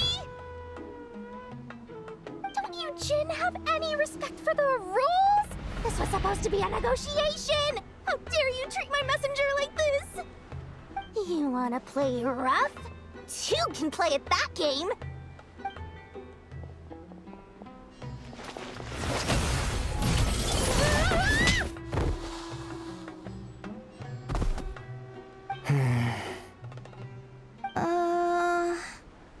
Looks like it's up to us now. Be careful, Kale. Yes, Master.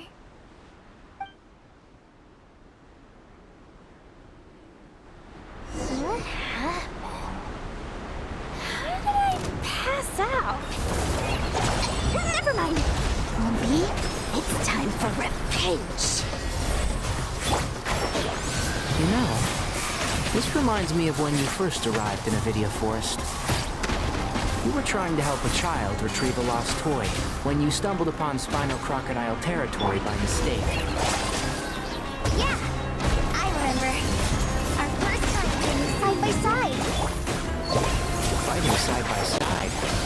I seem to recall swooping in to rescue you with a team of forest rangers. Please stop.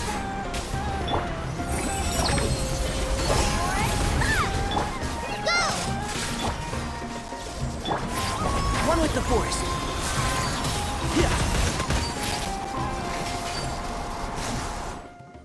There's too many of them! I can't believe I used 12 rare items in one battle! Ugh. I shudder to think how this is going to affect this month's accounts. The sight of that glaring deficit might be more than my poor heart can take. Tainari, how's the situation on your end? We held the line, though it was a close call. But it looks like they're preparing for another attack. Has something happened? They've breached our defenses in the south. The Jin are pouring in. We're moving the villages to the north as we speak. We're hemmed in. This is getting precarious. Our margin for error just got a lot smaller. That's why we wanted to confirm your status. We need to consider our next move carefully. Bad news! Another line of defense has been breached. Kale, go with them and assess the situation. Dory and I will hold the line here. But Master! Even with 3 of us, we barely managed to! This is not a discussion, Kale. Don't worry about us. She clearly still has plenty of tricks left up her sleeve. Wait! You can't pin all your hopes on... Oh, great. I've almost run out of the things I brought with me, and the rest is back at the caravan. I should be able to hold out for a little longer, but still... Master! Need any help? Huh? What is it, Kale? If things continue like this, it won't be long before Aru village is overrun by Jin, and the sandstorms are sure to follow in their wake. I do have a plan, but I can't guarantee it will work. I don't care! Whoever you are! Please just help us! The only one who can help is you. I am merely here to guide you along the correct path.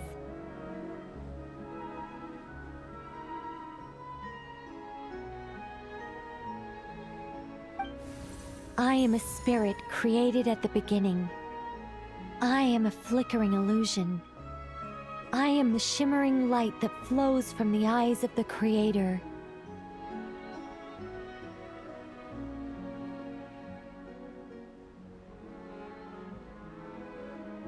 What do you mean?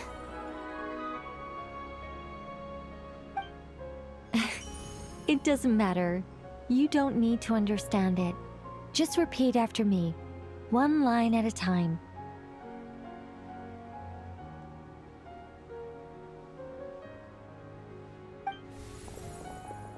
Watch out! Jin incoming! I am a spirit created at the beginning. Here goes nothing! I am a spirit, created at the beginning.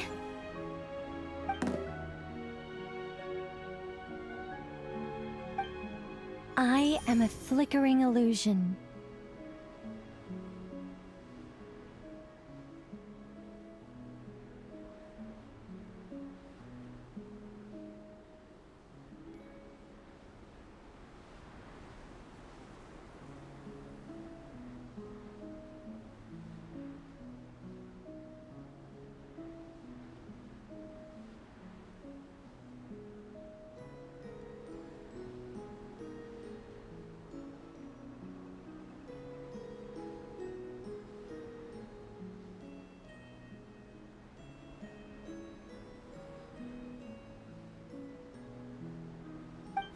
I am a flickering illusion.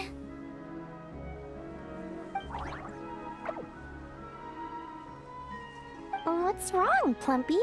I've never seen you so agitated before. But how do you... Do you know what Kale is reciting? I am the shimmering light that flows from the eyes of the Creator.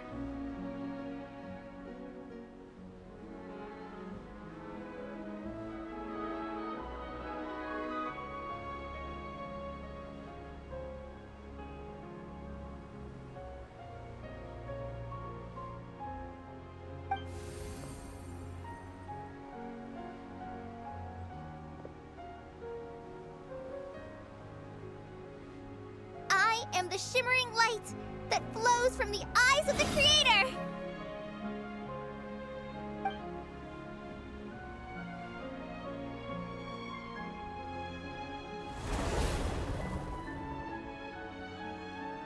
It's a song composed by the goddess of flowers, but very few records of it remain, even in historical texts. All we have is a few fragments.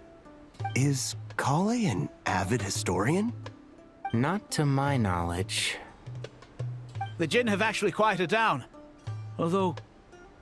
no, it's more than that. It looks like they're showing... submission. Clearly the songs left by the goddess of flowers have a soothing effect on them. At the very least, they're much calmer now. Really? Let me try. I am a spirit created at the beginning.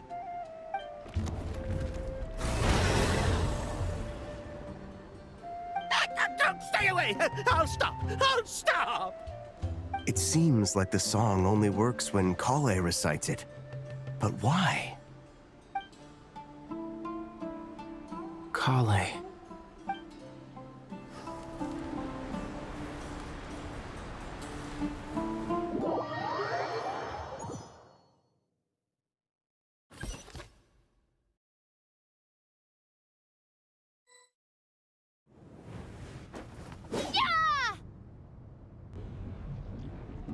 Any luck?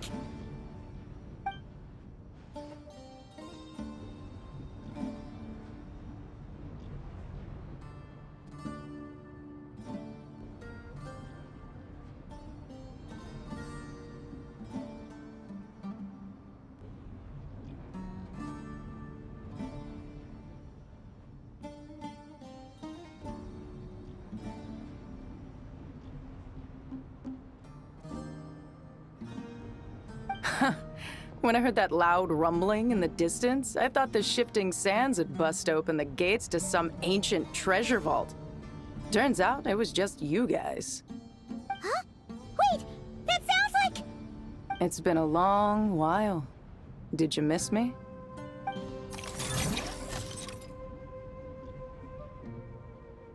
Jet! Batman! Let's save the catching up for later. First, I gotta get you guys out of there. This should be the right mechanism. Ben, can you handle it?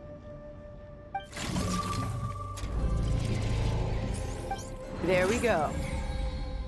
Come on, let's leave this place.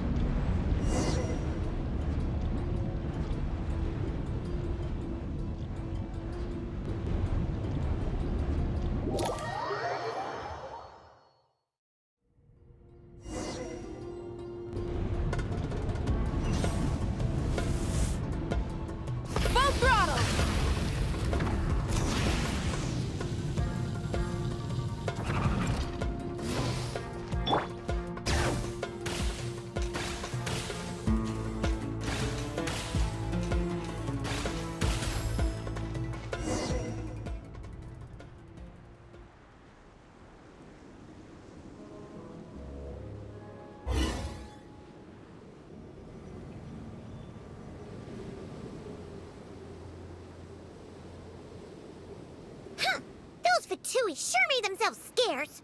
It's like they were never here. The Fatui? They came to the desert again? Yep. No idea what they're planning this time. They were being very coy about it. How have you been, Jet? Well, since we last met, I've started my own band of mercs. We've actually made quite a name for ourselves.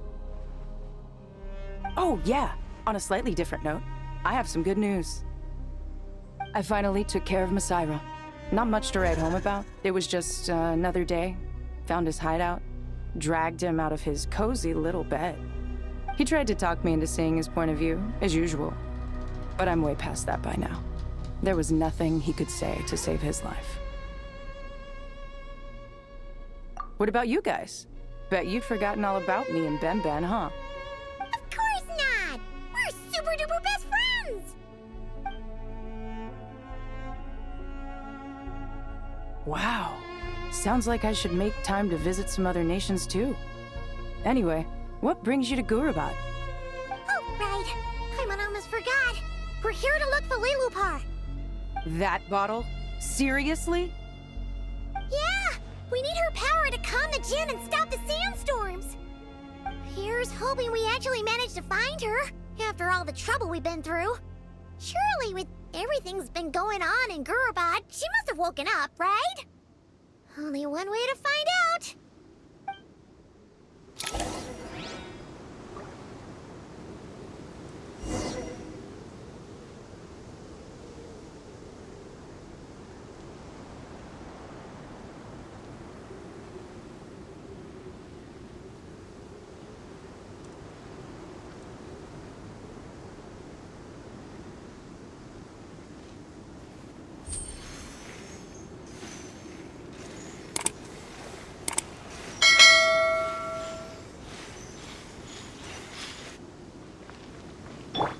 Try and stop me!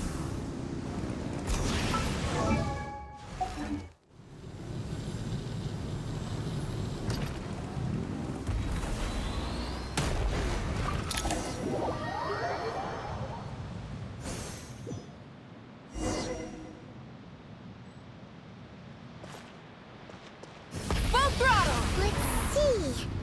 Aha! Found her!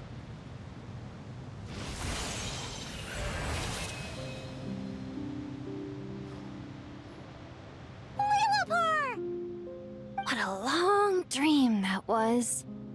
It's been a while, my master. Oh, and you're here too, little wildcat.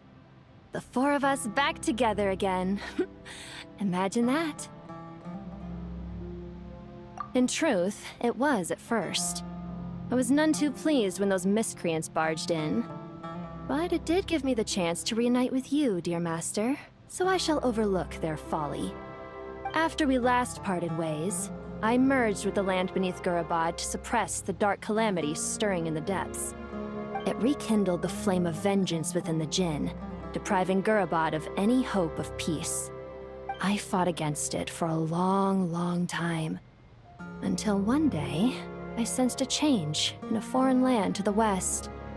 Suddenly, the pitch-black abyss fell silent.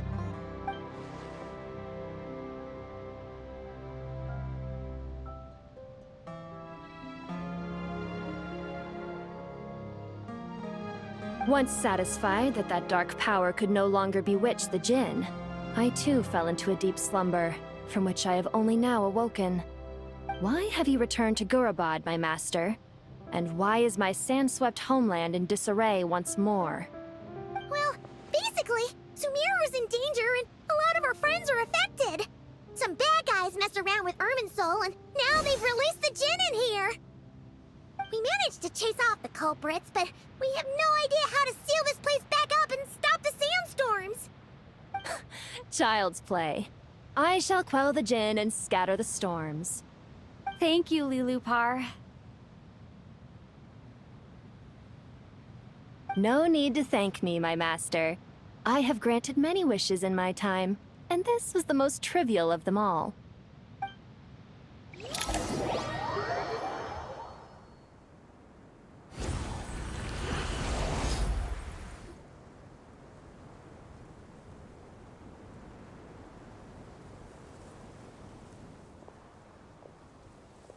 The sandstorm's gone. The sun shines bright again. When I said that we'd meet again under a lovelier sun, this was exactly how I imagined it. Yay! Although, honestly, Paimon would love to hang out with you more, even if the weather... Well, there shouldn't be any more Jin breaking out, right? Are we okay to head back? Sounds good. You can introduce us to your other friends. Another adventure begins. Lovely. The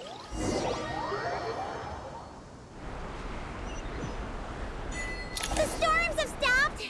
We should be able to get to the Temple of Silence without any problems now. Time to regroup!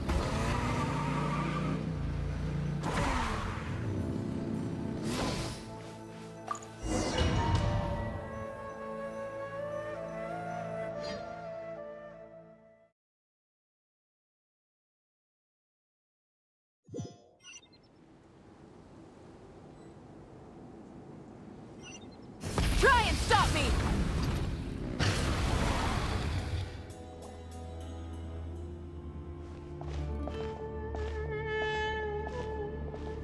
So, this is the Temple of Silence. I've heard the Nagarjanites mention it in passing, but I never imagined it would be this big. It's colossal.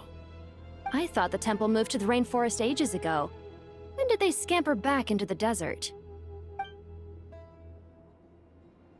I don't know. This plan sounds a little too risky for my liking.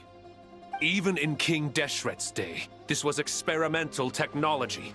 We have no idea what could happen if we activate it. Well, unless you know of another viable alternative for the Akasha terminal, I'm afraid this is our only option.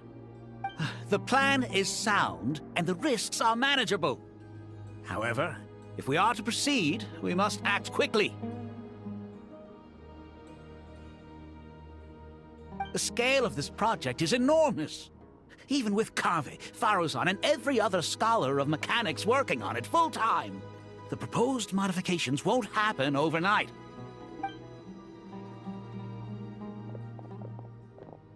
You're back. Everything all right? And who are they? Friends of yours?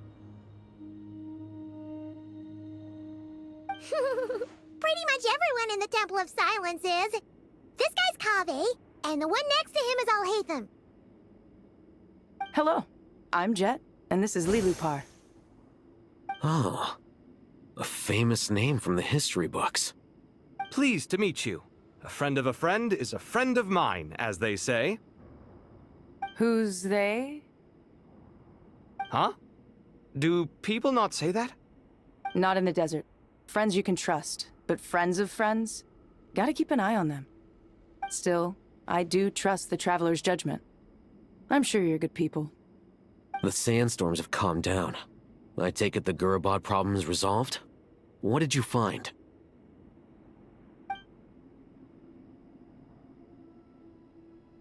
And after getting all smarmy with us, he trapped us there. Luckily, Jet used the mechanism outside to free us, and then we got Lilupar to put a stop to the chaos. Wow. Thanks for being there to help them.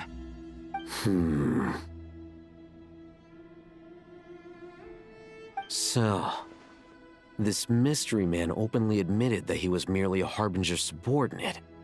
Yeah? Is there something weird about that?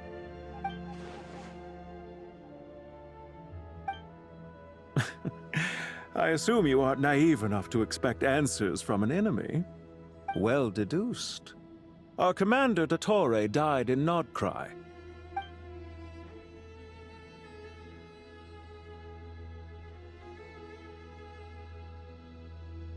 Are you wondering about his true identity?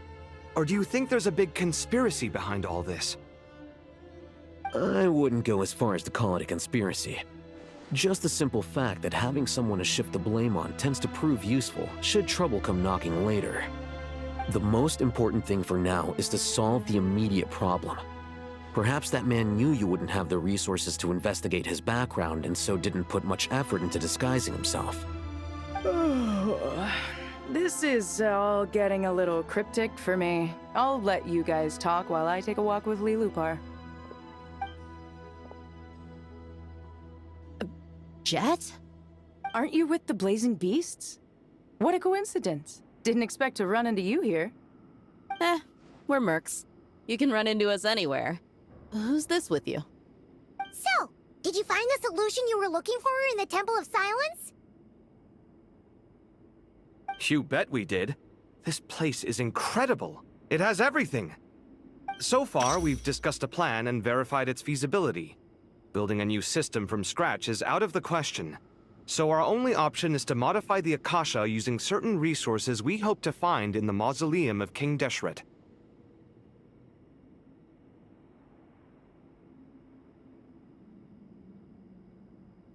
According to certain sources in the Temple of Silence, there is a core device in King Deshret's mausoleum known as Aru. Little is known about this device in academic circles, which suggests it was hidden quite effectively. If these sources prove correct, the energy contained within Aru may be sufficient to power our Akasha renovation plan. However, this raises difficult questions regarding technological integration. The sages are still debating it. Yeah, but I'm sure they'll reach a compromise once they've argued it out. The people of the rainforest are always cautious when it comes to desert technology. But times of crisis like this leave us with little choice.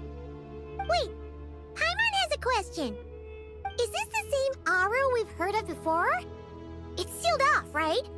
Some sort of prison where the Goat King, Ibis King, and Crocodile King are locked up. Well remembered. Yes, that's exactly right. According to our records, Aru was the most brilliant creation King Deshret ever conceived of. Built by divine and mortal artisans working together. It was a miraculous accomplishment, and it lies hidden deep within the king's mausoleum to this day. That being said, what Aru actually does and why it was built, those are deep secrets we are not privy to. Until recently, I wouldn't have been optimistic that the place even exists. The only reason I'm inclined to believe it now is because we heard it from the Ibis King Thoth himself at his temple. The tale of how the 3 retainers of Al-Akhmar were imprisoned in Aru. Paimon totally gets that. When Paimon first heard about it, she thought it sounded pretty unbelievable too. Do you guys still remember that? The Ibis King told us they were trapped in Aru and that they had to answer 3 questions to get out. I think I remember. What causes our rise and fall? What obliterates love and hate? And what determines truth and falsehood? Those were the 3 questions, right? Yeah. Oh, if only Nefer were here. She's dealt with the Ibis King before, so she might know more. Oh, Nefer is a friend we met in Notcry. Notcry? Funny. She showed up here earlier.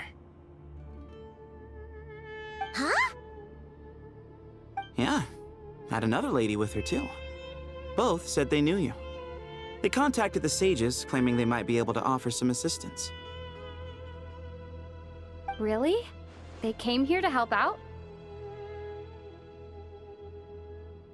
Yes, really. It was just before you got back. One of them said she's made Nodcry her home. If she's the person you were talking about, then... Looks like betting on Aru was the right choice. See? They're right over there. Nicole! Nefer! Why, hello! We're here to help.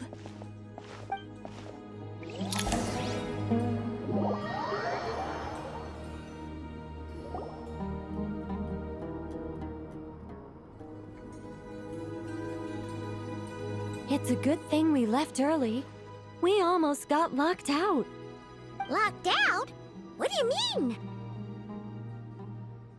Oh, you haven't heard? An invisible barrier has appeared around Sumeru's borders, cutting off all travel in and out. No one can leave and no one can enter. Sumeru has become a lonely island. Are the Fatui behind this too? Actually, no. This has nothing to do with them. I suspect it's a defense mechanism within Irminsul itself.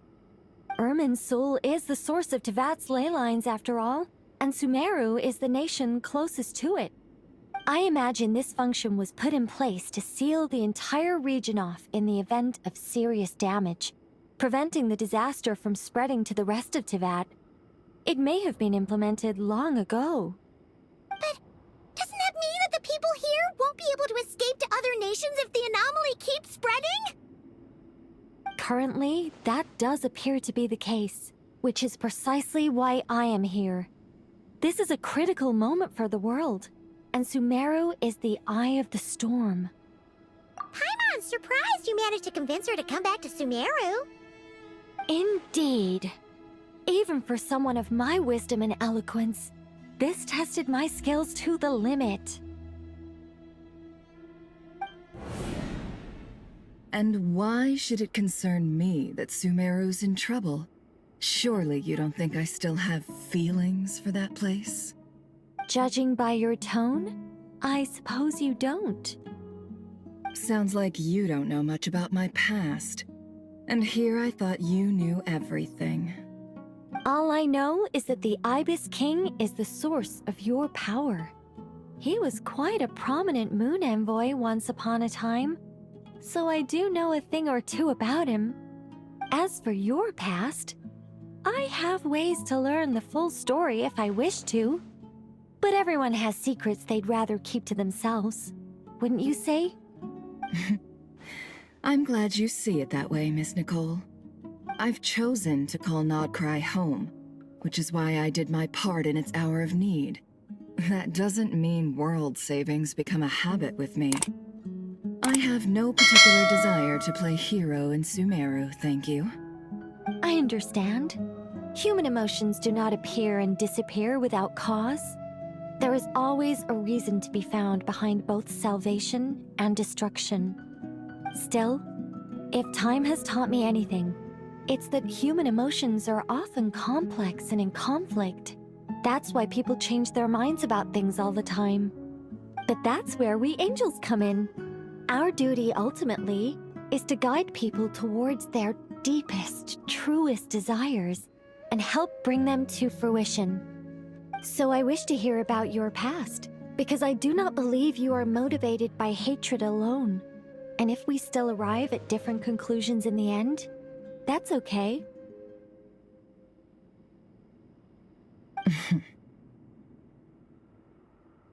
I refuse. Wait, what? But I set the atmosphere and everything. Isn't this supposed to be the moment when we finally open up to one another? Is it? Maybe I'm not so good at reading the atmosphere. You're right, Nicole. There's more to me than just hatred. Had it consumed me, I'd be left stuck in the past forever, never living in the present. But I don't think that your guidance can change my mind. The all-consuming sands, the bloodshed, both deserved and undeserved. Those old emotions cling to me like a shadow. Do you wish to shake them off? No. I hope to remember them forever. Those emotions and memories shaped me into the person I am today. They'll always be a part of me. In that case, would you like to hear my perspective, at least? Sure. It's not every day you get to hear an angel's opinion. A long, long time ago, when the angels still walked freely upon the earth, I found life tedious. Monotonous work, lukewarm relationships. Things weren't nearly as interesting as they are now. And yet, since the angel's demise, I have found myself missing those days on more than one occasion. Human emotions are often attached to a person, a place, or an object. When those things are gone, the memories quickly fade, and the emotions slip away along with them. If Sumeru were destroyed, both rainforest and desert would be no more. with the object of your hatred wiped from existence, it would not take long for the memories buried deep in your heart to slowly fade. Both love and hate are intense emotions, but they are nothing compared to the void left behind when they disappear. Most sophisticated, Miss Nicole. But anyone focused on the future could only ever applaud the destruction of the things they hate. Still, I'm a special case. Someone once told me that human memory is more selective than a Mora-hungry merchant choosing between customers. We all need a reality check once in a while, so we don't forget the truth. As much as I dislike Sumeru, this is no way for it to perish. All right, you win. I'll help you out a little, but I won't work for free. How much will you need? You're not gonna melt this for all it's worth, are you? What do you think? I'll be upfront with you. I don't have much more on me. If that's what you need, I could borrow some from Alice. Or perhaps I could pay in sculptures. The ones I carve are actually worth quite a lot. Just cover my travel expenses. Huh? Is that all? That's all. Given all the people I owe favors to, I can just about justify a trip to Sumeru. Yehoda! Here, boss! What do you need? I'm going back to Sumeru for a while. While I'm away, you'll be in charge of the curatorium. Me? I'm in charge? Whoa! Don't worry, boss. You can count on me! And that was how the ingenious Angel Nicole brought you the perfect person for the job in your hour of need. Hip hip hooray! That was far more detailed than necessary. Not lacking in embellishment either. I never thought I'd return. Especially not the desert. But life doesn't always go as planned, I suppose. What's Candace up to? I don't think I've seen her yet. She is still taking care of things in our village. Should be joining us before too long.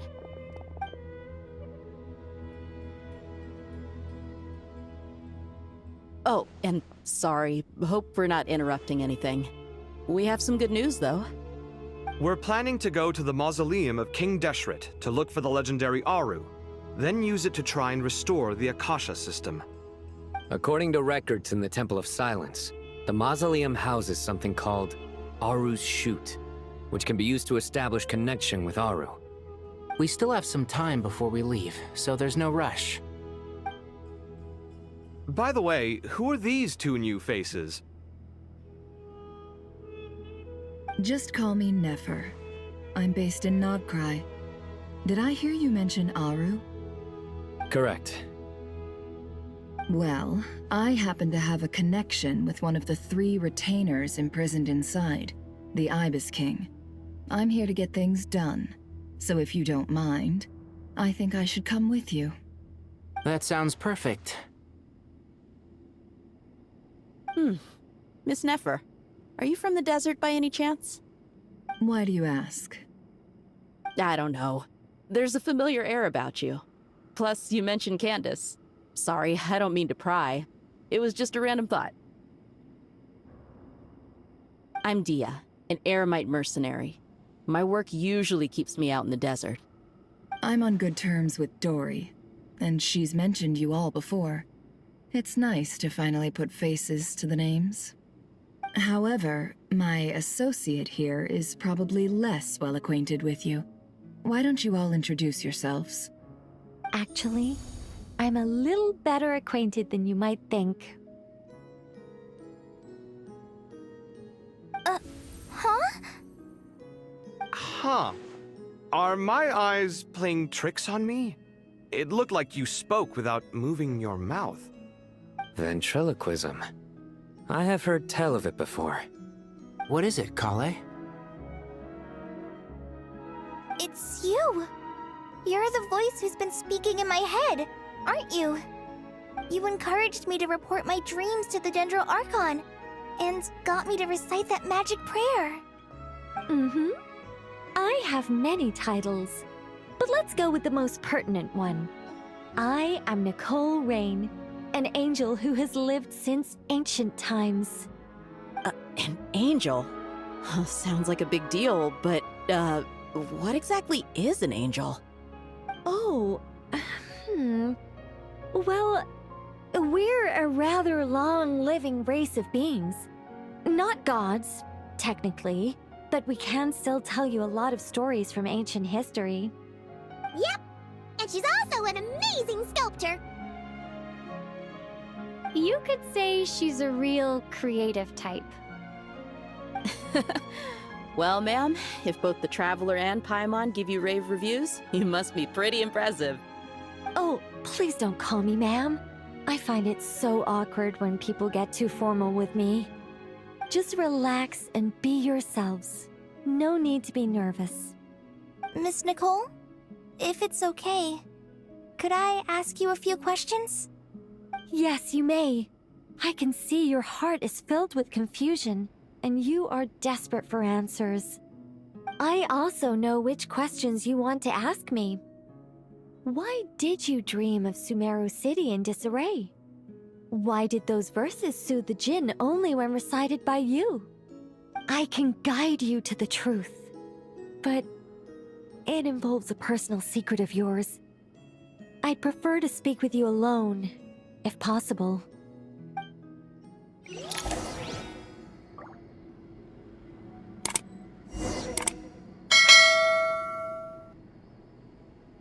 Burn it down!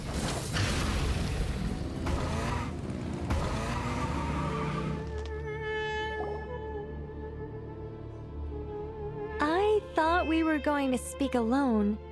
This is a lot more people than I was expecting. What's wrong with it? Even the doctors at Dar al-Shifa allow patients to be accompanied by family members.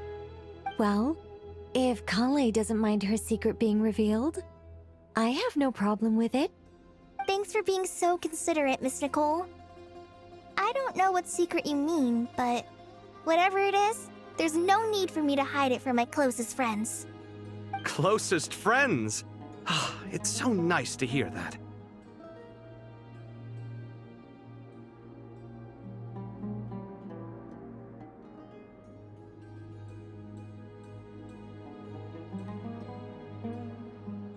All right.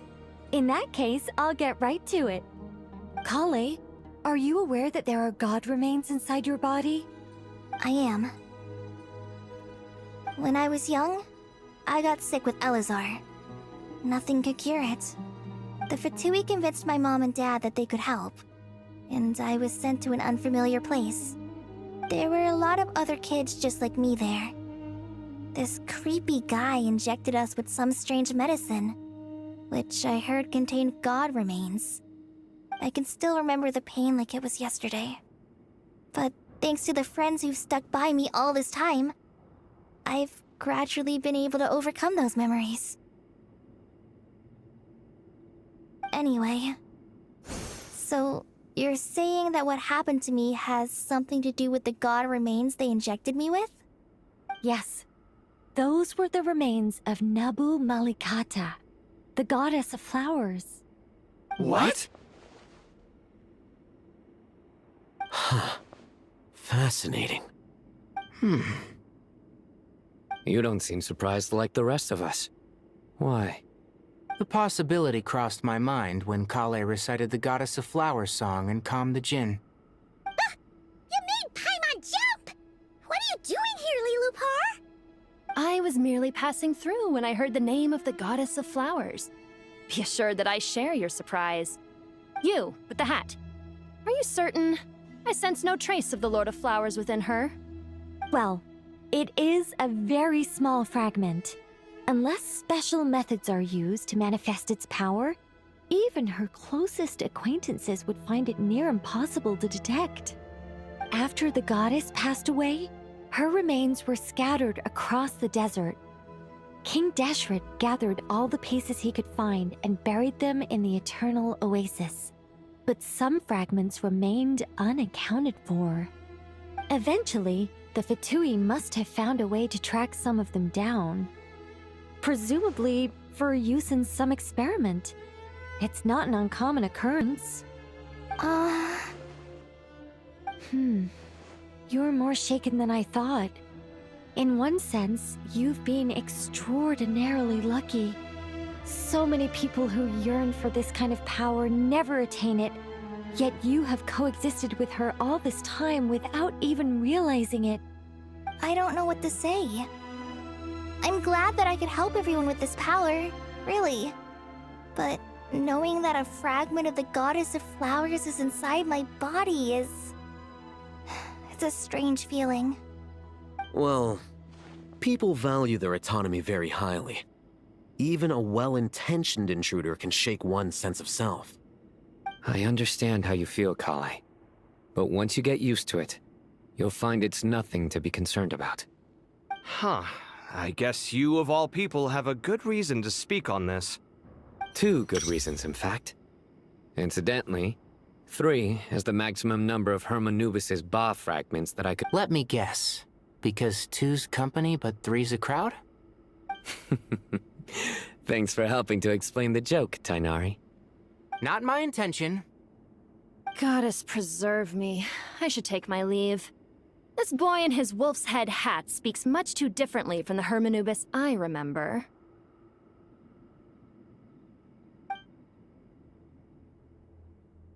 Kale, all I'm trying to say is, no matter how many Hermanubis fragments there are within me, you wouldn't think of me as Hermanubis. In the same way, you are simply you. Yeah, I know what you mean. So about that dream I had, was it a warning from the Goddess of Flowers? Yes. Just like me, she was an angel created by the primordial humans, born with the instinct to guide living beings. Though her body and soul have perished, her essence retains its natural instincts. Even her smallest remaining fragments would do their utmost to send you that warning. The Mother of Dreams? Lord of Flowers and Oases? She must have had a premonition.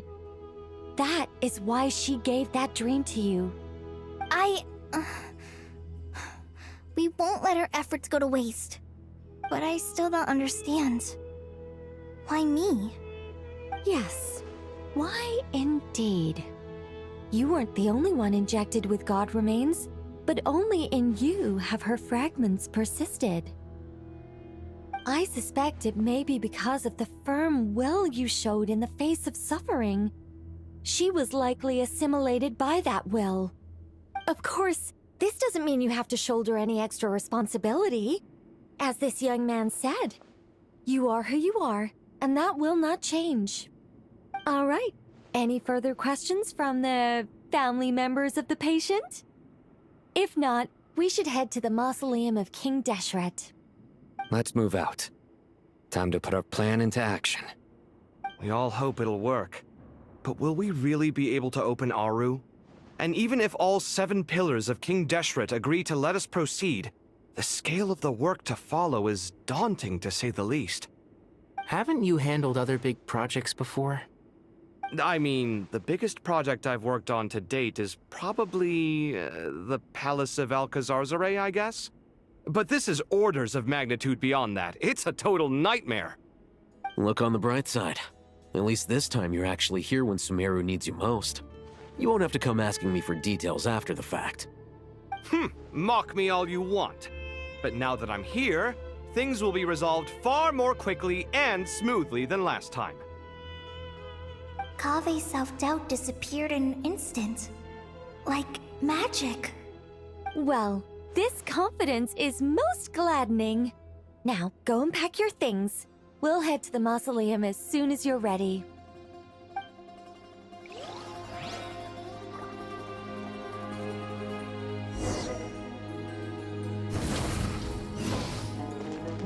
Full throttle!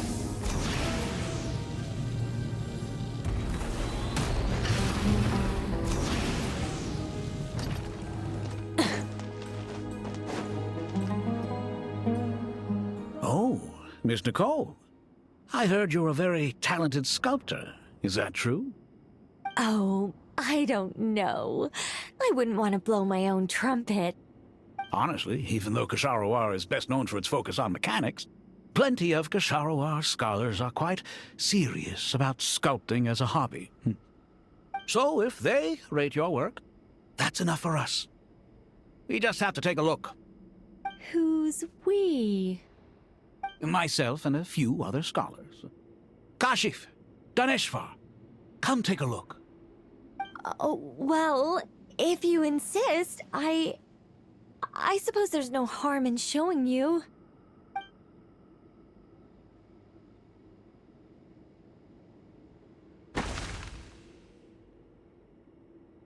Whoa! Where did that come from? Look at the level of detail. It's so lifelike. The squirrel descends from the heavens like a champion, and the earth trembles beneath its feet. What do you think? Striking, isn't it? Kaveh? Kaveh, come here for a sec. Oh, and Madame Faruzan, didn't you used to study in our darshan? Come take a look. All right, but hang on a moment. I have to finish reviewing this proposal first. You called? What is it, youngster? This squirrel statue. Isn't it cute? Oh, a squirrel. I wouldn't say cute per se. The realism is what stands out to me. Were you trying to carve a statue of a hero, young lady? Oh, a hero? I suppose so. Actually, I didn't really have a specific theme in mind. I just started working on it, and this is how it turned out. I see. Well, do you tend to read novels about heroes in your spare time? As a matter of fact, I do quite enjoy those. Everyone loves a good tale of daring do, right? Then perhaps this statue represents the heroic tale you long to see deep down inside. Also on the subject of heroism, I feel that if the subject posed with a finger raised towards the heavens, it would lend a greater gravitas to the overall image.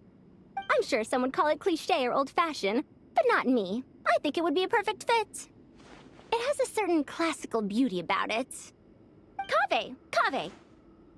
Sorry, Madame Faruzan, I'm a little busy right now. Don't wait up for me. What a pity. That young man has excellent aesthetic tastes. I was hoping to ask him for his opinion. What a genius idea! Why didn't I think of that? Classical beauty is a great direction to explore. That's it. Once I get back, I'm going to sculpt a heroic squirrel pointing its finger towards the sky. Precisely. A declaration of victory. You understand my vision. Then place the two statues face to face. Yes! That's exactly what I was thinking. It'll be a masterpiece. Miss... I'm sorry. I didn't catch your name. Just call me Nicole. Madame Faruzan? Was it? What? No. That wouldn't be right. Why ever not? Madam is a state of mind cultivated from within. Anyone may call me Madam if they so desire. My dear Miss Nicole, once we make it through these trying times, should we have the pleasure of meeting again, I shall look forward to seeing your new work. In this day of age, it's rare to find people with an appreciation for classical aesthetics. Meeting you was truly a pleasant surprise. Honestly, I feel the same way. It's been a long time since I met anyone interested in this style of statue. Clearly, they don't call you Madam for nothing. Also, I have to say, you're a very good judge of character. Because when I think about it, I really am someone who likes stories about heroes. That must be why I've quietly kept watch over generation after generation of them. Sorry, keeping watch over heroes? What exactly do you do for a living? Oh, never mind that. Let's not tell Madame Faruzan about Miss Nicole's true identity for now. Good idea. Let's limit the conversation to aesthetics.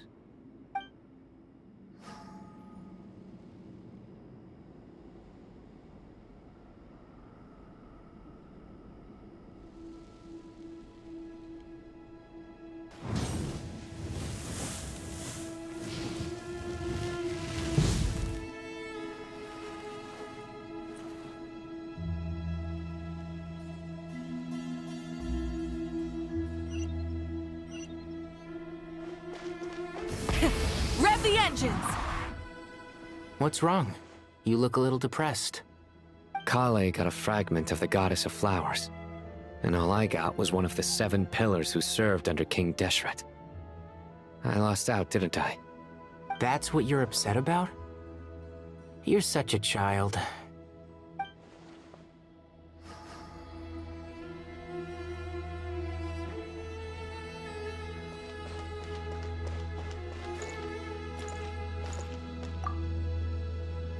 Let's not tell Madame Faruzan about Miss Nicole's true identity for now. Good idea. Let's limit the conversation to aesthetics.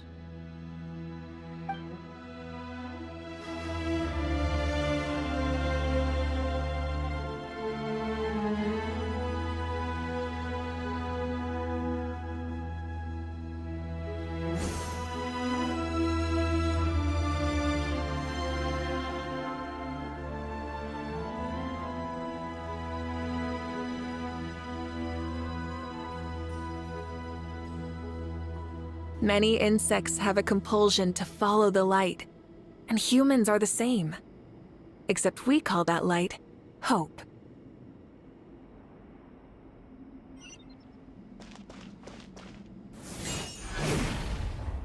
Try and stop me! Oh, so many books. More than I could ever read in my life. But I've learned a lot that the textbooks could never teach me. I never realized that people in the distant past thought about some of the same questions we ponder today.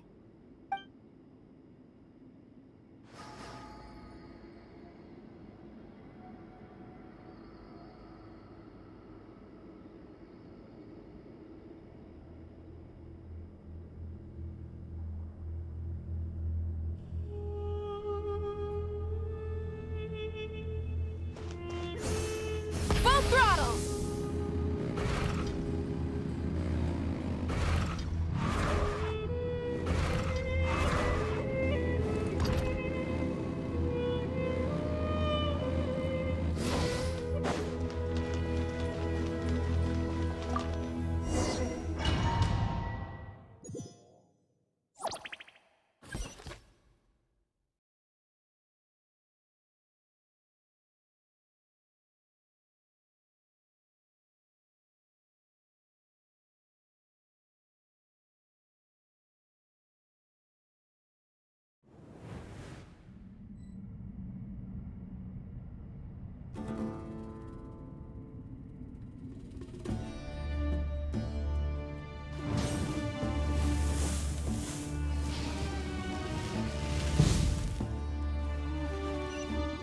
I hope everyone's ready. We'll be arriving at our destination very shortly.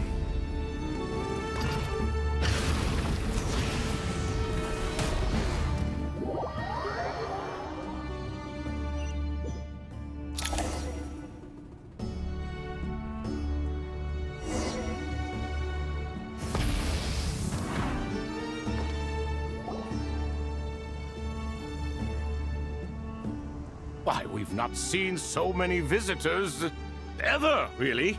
What is this place now, a tourist attraction? Ah, closer inspection reveals many familiar faces. To what do we dusty old fellows owe the honor? Surely you're not just here to chat. You surmise correctly. We are here to carry out a rather enormous project. Ho, enormous, you say? How large, then? Larger than the gaping void in our lives? Why, you've even put a smile on Goatee and Crocco's faces. All this activity is making for quite the special day.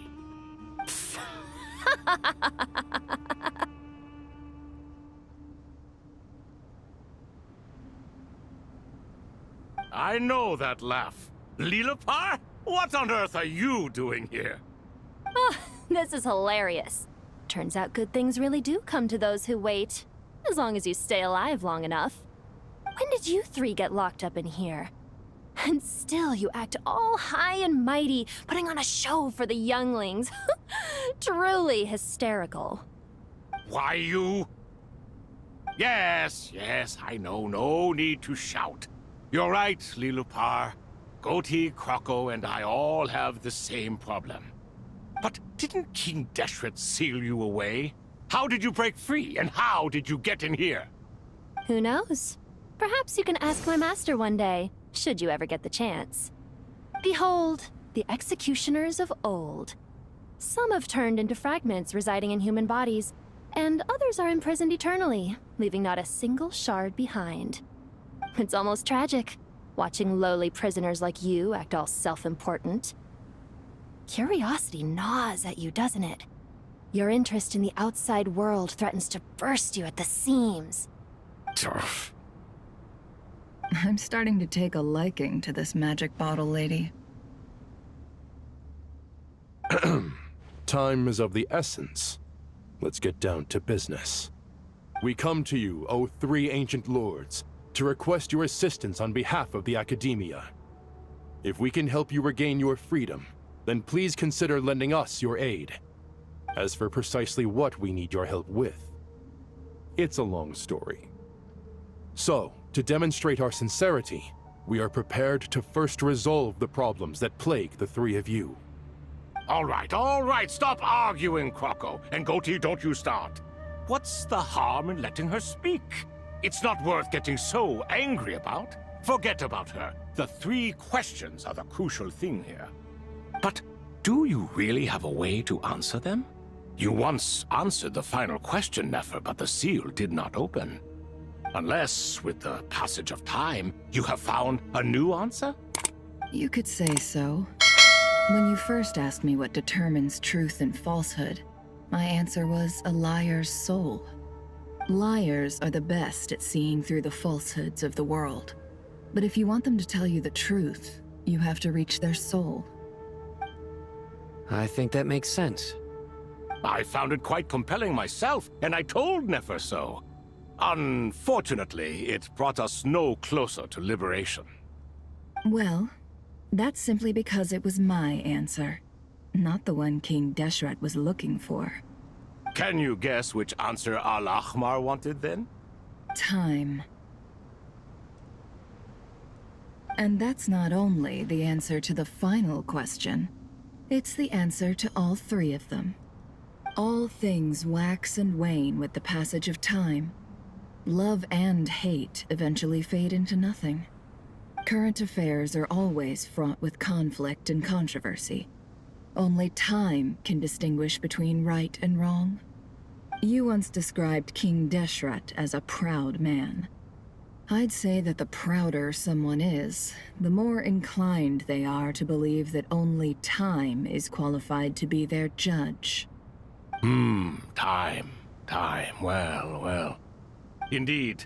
Perhaps in building Aru, our king was in fact attempting to reverse time, to bring love and hate, right and wrong, the rise and fall of all things back to their point of origin.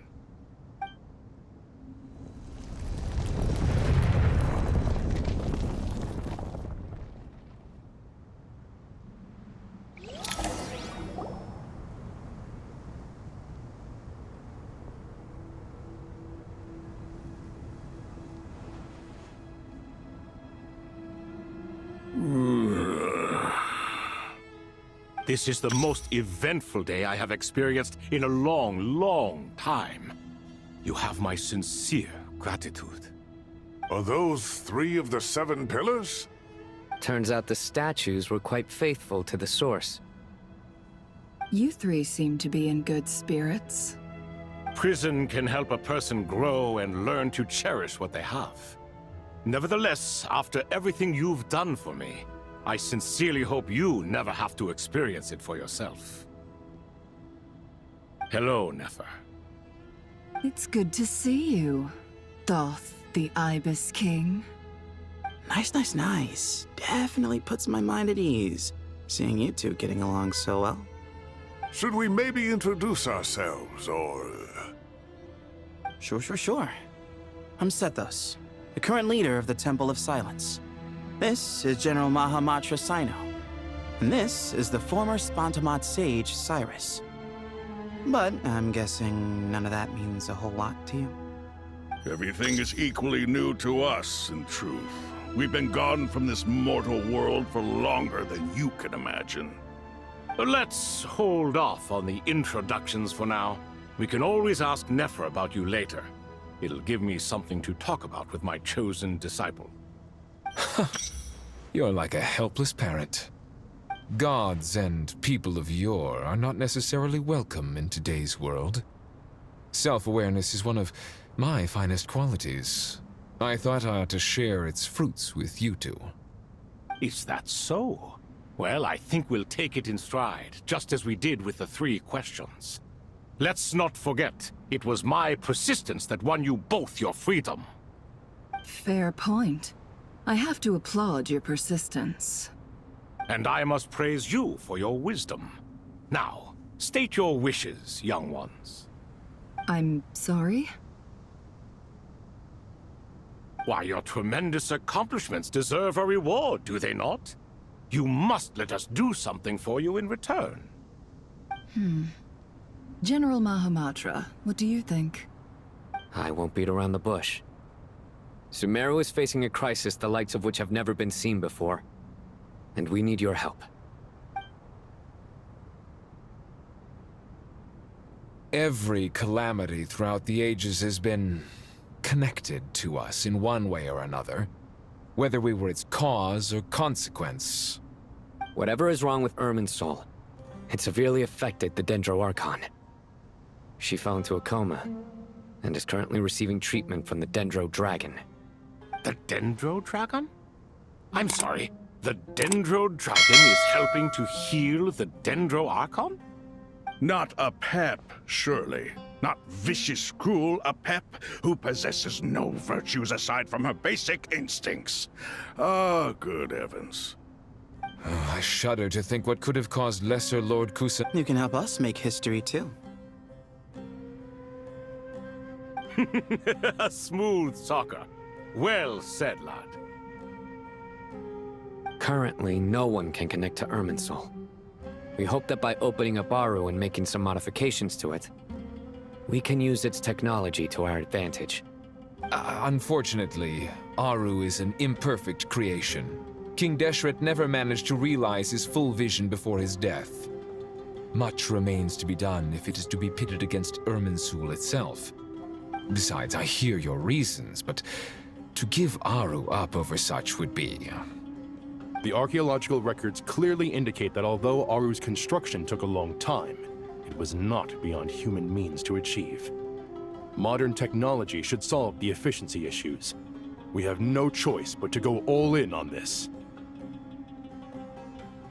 This is by no means a threat. But the only reason we helped you escape from Aru was to gain the necessary leverage to negotiate with you. You asked us to state our wishes, and we have. Each one of us here needs your help, as do all the thousands of people living in Sumeru. They need you, and they need Aru. What do we think, my fellow old fogies? Shall we lend our support or not? Since you ask so nicely, naturally. Naturally what? Are you for or against? I simply mean we shall do what comes naturally. You claim that you wish to open Aru. Know you then that the golden slumber created by King Deshret is preserved within? We do. We understand the risks involved. In all likelihood, the mortal world will never again be able to replicate King Deshret's work. Never will there be another chance to come so close to creating a utopia. Knowing this, are you sure of your decision? We are sure. Before people can dream, they must first live. If your minds are made up, very well. We shall summon our erstwhile colleagues to discuss this further. Saint Shezepank, Saint Bennu, once you surrendered to silence and were buried with King Deshret. But now, we invoke the right to awaken you with our voices.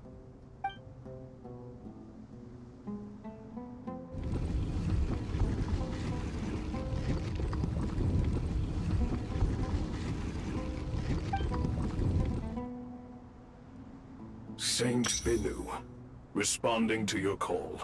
3 kings detected. Initiating autonomous will. Saint Shesbank, responding to your call. 3 kings detected. Initiating autonomous will. Ah, Lord Herreshoff. What a long time it has been. I trust you are keeping well. Then your trust in my well-being has long outlived your physical body. You have always opened with that same phrase, in life, death, and now even beyond. Al-Akhmar is long gone. What is the reason for this meeting? You're awake? Good. We are voting on whether to give the people of present-day Sumeru access to Aru and permit them to perform technological renovations. You have the right to support or oppose the motion. Aru is the pride of Al-Akhmar. Opening Aru requires the unanimous consent of the 7 pillars. I hope you have a convincing reason to present to us. Sumeru is currently in the midst of a major calamity. Let us not forget that while Al-Akhmar was a stern ruler, he was also a teacher of wisdom. A god without his people shall cease to exist, and King Deshret's greatest wish was to provide protection for his people. Let us then honor our God King's wishes as we consider our decision. I do not mean to mock these proceedings, but what is the point of a unanimous vote when we know that the last of the 7 pillars, the Dendro Dragon Apep, will never communicate with us?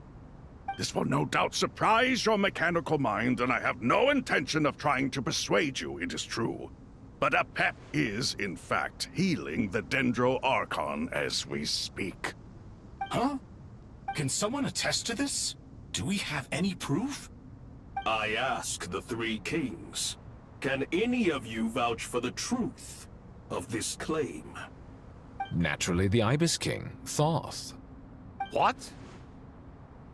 It was Thoth's disciples who revealed the truth to us. We need not debate its veracity.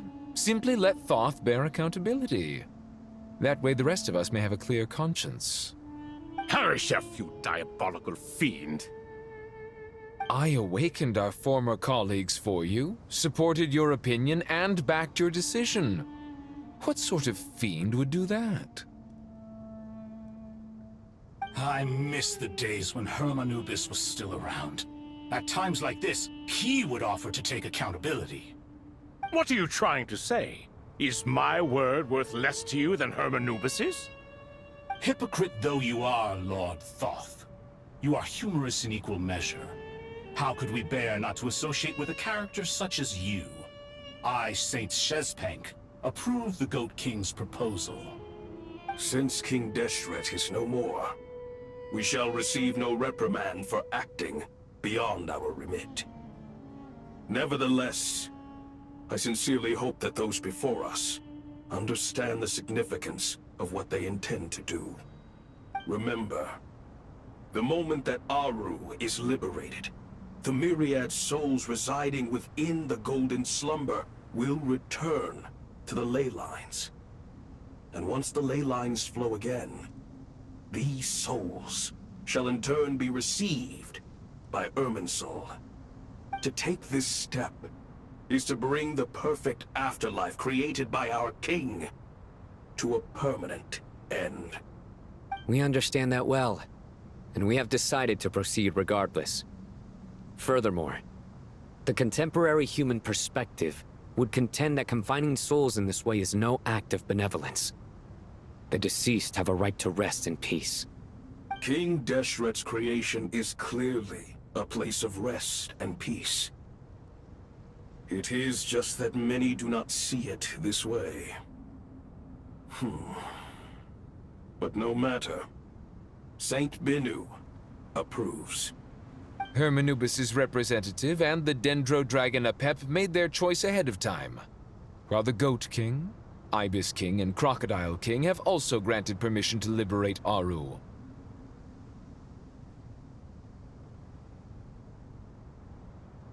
By the grace of His Majesty, guided by his wisdom and will, let the gates of Aru be reopened.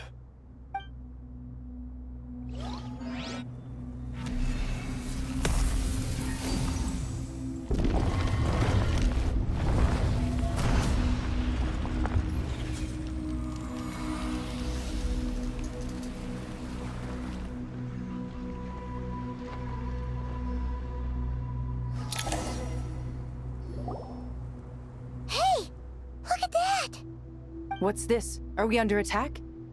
No. Wait, it's...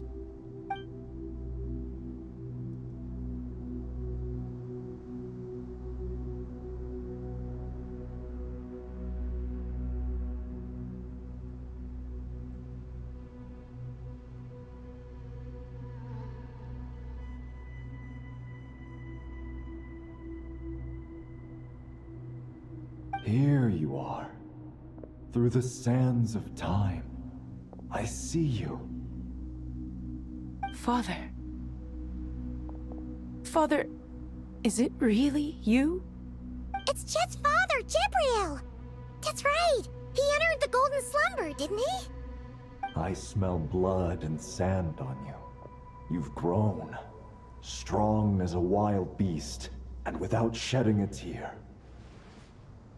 You have to leave, don't you? Please, just answer me this. What should I do for you? This meeting is a blessing from the gods. My soul, once imprisoned along with that of Samael, is finally free. I am truly grateful for the chance to see you again. That the dead should meet the living is itself a miracle. One brief, precious moment is enough. Enough to set my heart at ease. Do not weep for me, Jet. I know you will accomplish many great things in your life. You will go further and climb higher than I ever did. All I ask is that you take good care of yourself.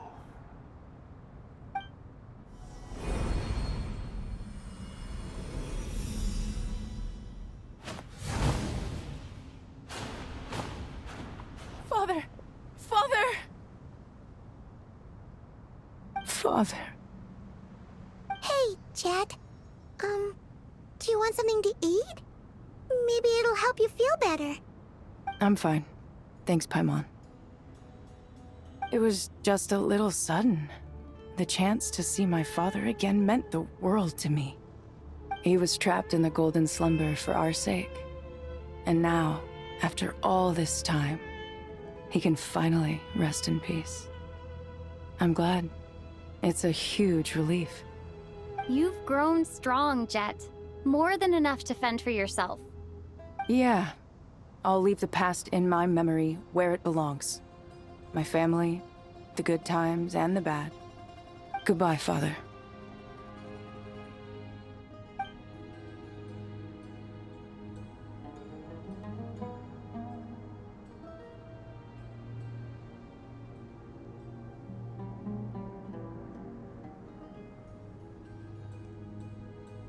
Ah, me, what a touching reunion that was.